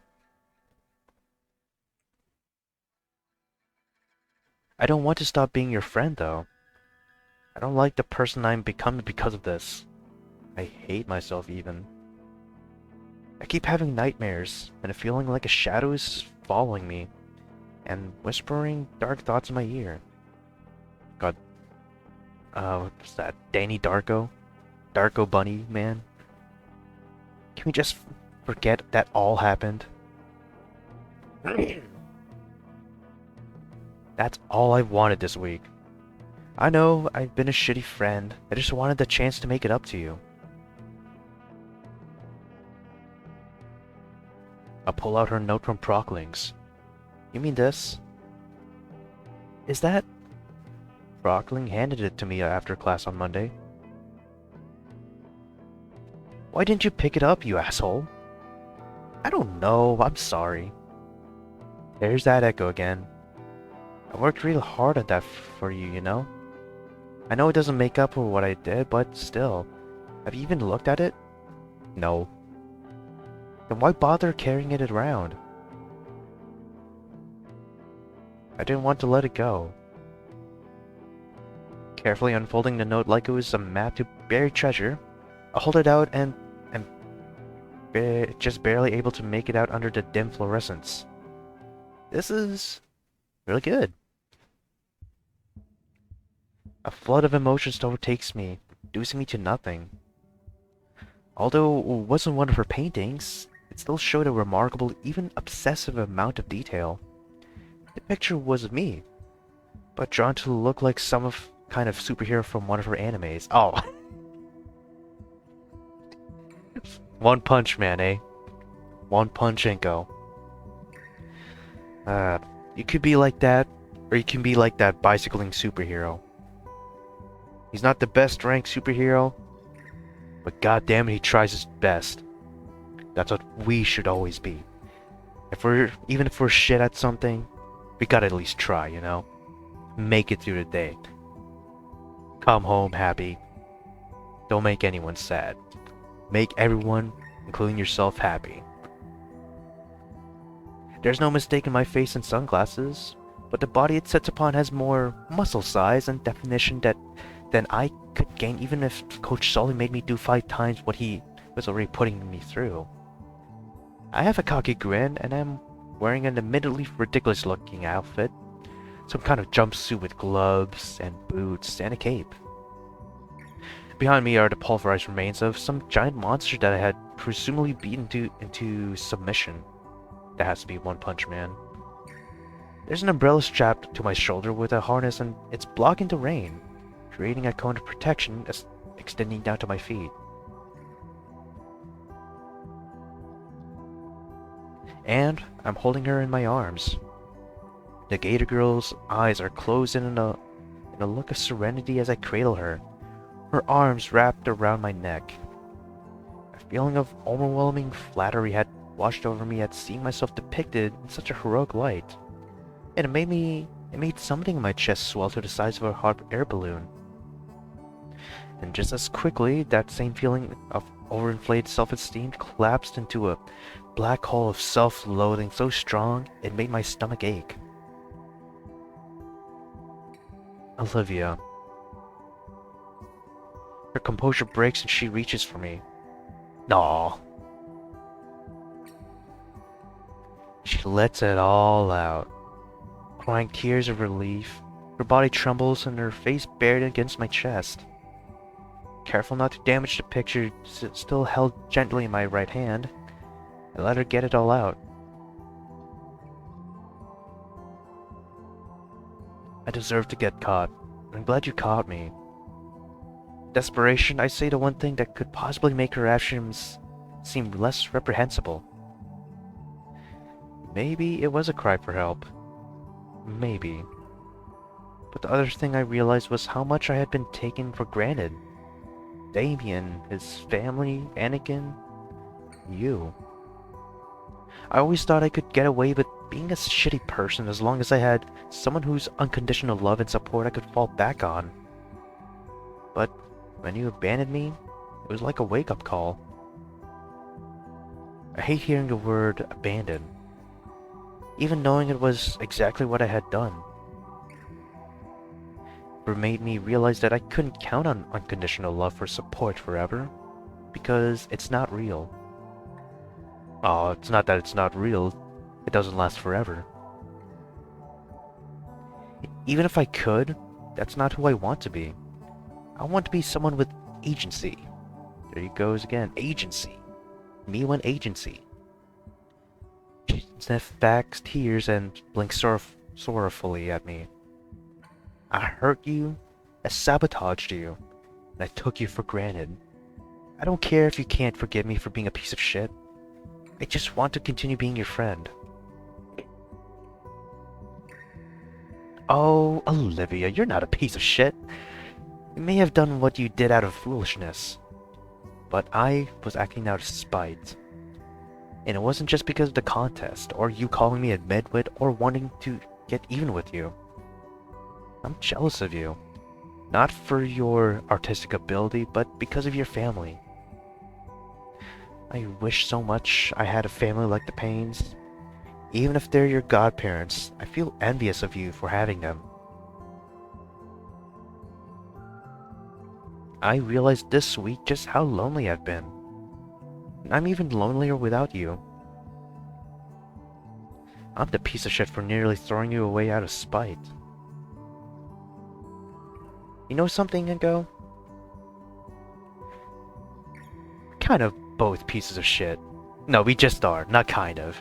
We are both pieces of shit, man. But you know what? Real recognizes real. She chuckled at the mutual self-depreciation. I hold up her picture. Well, look at it this way. If you can take a turd like me and polish it up to look like this good, then you're the best artist in the world. She laughed heartily at that, and it felt good to see her joyful for once. I missed you. I missed you too. I think we should go back. You don't want to keep Damien and Liz waiting. Only... What? Olivia, the reason I came here to find you is because Damien made me. Oh. Oh no. He's my best friend, and he made me man up. I see. What would you have done if he hadn't? I don't know. Damn, that actually kind of sucks. She rolled her eyes, probably at the echo. That's alright. Damien's done the same for me plenty over the years. That's what friends are for. I'm glad you, he, and Liz are my friends. No Mia today, boys. You're back! We've worked it out. We're both sorry. Nice! Also bought lots of snacks and sodas. Sweet! I was missing these. You motherfucker. All I had for lunch were goddamn 2 M&M packets and a a honey bun that I didn't even microwave. Olivia and I settled in. She hadn't gotten a lunch tray of her own, but I had bought plenty of snacks for her and the rest of us. Well, now we can say that you two have officially gotten your first fight out of the way. Funny. Damien, has anyone ever told you you're a social retard? Yeah, I'm pretty sure you tell me that at least once a month, Liv. Oh, and here I thought I was the social retard, and you were some master social interaction. Heh, whoops. Maybe I was just projecting my insecurities onto you, Inky. I learned one thing this week. It's that we all have a tendency to project what we don't like about ourselves into others. Amen to that. We enjoyed our lunch in peace for a minute, and that peace was broken by a familiar red menace. Oh, she just... Oh, God. She just appears. Just when I thought you was starting to grow a backbone and turn into a bad boy, you just gotta come crawling back to this crippled loser. Ain't that right, Skinny? I'm done with you, Mia. You and I were never friends anyway, just acquaintances at best. Don't overrate yourself, Skinny. He was just a boy toy to me. You tell your crippled girlfriend how I smacked you on the ass. And now you liked it? Olivia begins growling low, and I shudder to imagine at whom. Yo, Mia. Mia pretends not to have heard him. I'm talking to you, you fucking cunt. You say something? Pain? The two locked eyes. Damon was breathing heavily. I look I've never seen before in his eyes. It made me not want to be on the receiving end. I said, you say something, Pain? You heard what I said, you fucking cunt. Damien! Got a death wish, Pain? Damien grabbed her by the jacket with both hands. Damien! Oh my. He was hissing low at his throat. I swear to God, Mia, you and Ben are not going to fuck with Olivia any more than you already have. I could be a bully just like you if I really wanted to. Maybe I'll start with you. Damien! What the heck is wrong with you? I'm sorry. I don't know what came over me. Don't you ever do that again. The pink Dinah began to tear up. I'm sorry, Liz. I just couldn't stand the thought of losing Inky to Mia. Ben already ruined Olivia. I didn't want to see her ruin Inky too. Ruined me?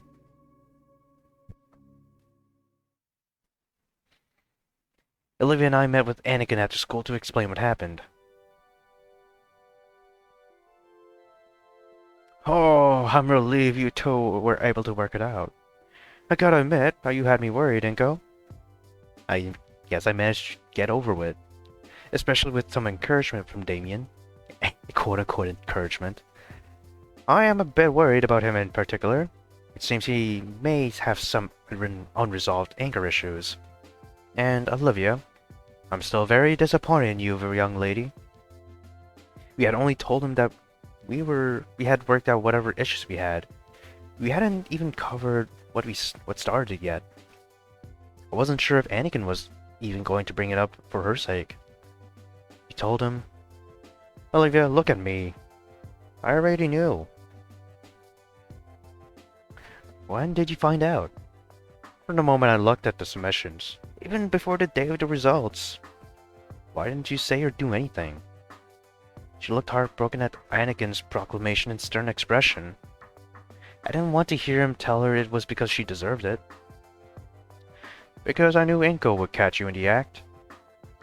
I keep my face as straight as possible, not wanting to give away my own shock at what I knew was a lie. But what if he hadn't? What if the principal or someone else had caught me? My entire future could have been doomed. But it wasn't, because I knew Inco would catch you first, and that he cared about you enough to never doom your future prospects. Do you think I wouldn't have vouched for him if I didn't think he'd look out for your best interests? But he told me I should go to the principal and confess. I begged him no. Like I said, he was looking out for your best interest. He didn't force you after all, did he? No. But why? As long as you understood the gravity of what you'd done, that was all that mattered. I didn't want to ruin your future. But you were so angry at me. I was. On that I won't lie. But I still cared about you. Thank you. I guess I owe you one. You owe him a lot, Olivia. But I'll let you work that out with him. Inco, I'm really sorry I ruined your contest entry. That's alright. I learned there are more important things than being noticed in some contest. You should listen to him. After all, if one wants to see what happens to someone when they let their entire life be dictated by the outcome of a contest, well, they need to look no further than you. Gee, thanks, Anakin. You know I'm right, Olivia. If this was what it took to finally get you to realize that, then I can safely say I have no regrets about letting fate take its course. Hello? Oh. Thank you, Anakin. You are always right. And don't you forget it. You two should get going. Oh, but first I need to have a chat with Inco. Oh, about what? Oh, just some guy talk, mano a mano. I'm sorry, but no girls allowed. Olivia rolled her eyes and left. God damn it. Motherfucker. Thank you for playing along, Inco. Of course. After this week, I really didn't want to see her hurt any more than she already had. Nor should you. He gripped my right shoulder, his talons squeezing firmly. I was stern with her because she, of all people, most needs to hear it. But know this, human. If you ever break her heart again, you'll answer to me. Do I make myself clear? Yes, Mr. Anakin. Crystal clear. Yes, Master Anakin. I should have said that. Wonderful. Now go and make her happy.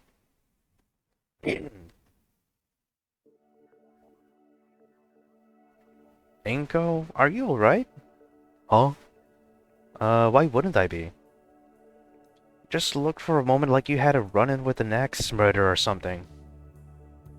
Is that a reference to that Anakin scene? No, nothing like that. Well, then what? It's private, okay? Okay. Can I walk with you to the metro? Of course.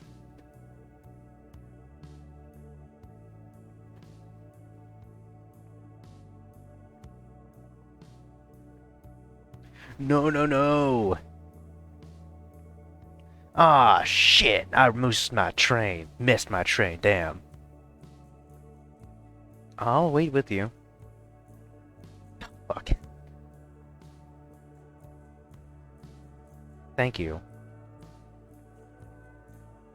Oh, is this the end? I think this is the end, at least for one of the routes. Ending 2A. Loneliness. Loneliness? That's an interesting title for that ending, but whatever. That is a part of... Oh, what mod was it? I don't want to forgive that Gator. Damn, I didn't think it was going to be this long, but you know what? I appreciate it for what it is. I appreciate the length of it. I appreciate the writing. And I appreciate that there are not only many endings, but their endings are lengthy as well. That I really do like. But of course, I'm gonna have to get the rest either on Friday, all on Friday, or Friday and next Sunday. So, that being said, I'm gonna end it off here. Thank you all for watching. Leave a like for this episode, and I shall see you in whatever episode you watch next in this channel, or whatever video you watch next in this channel. Peace out.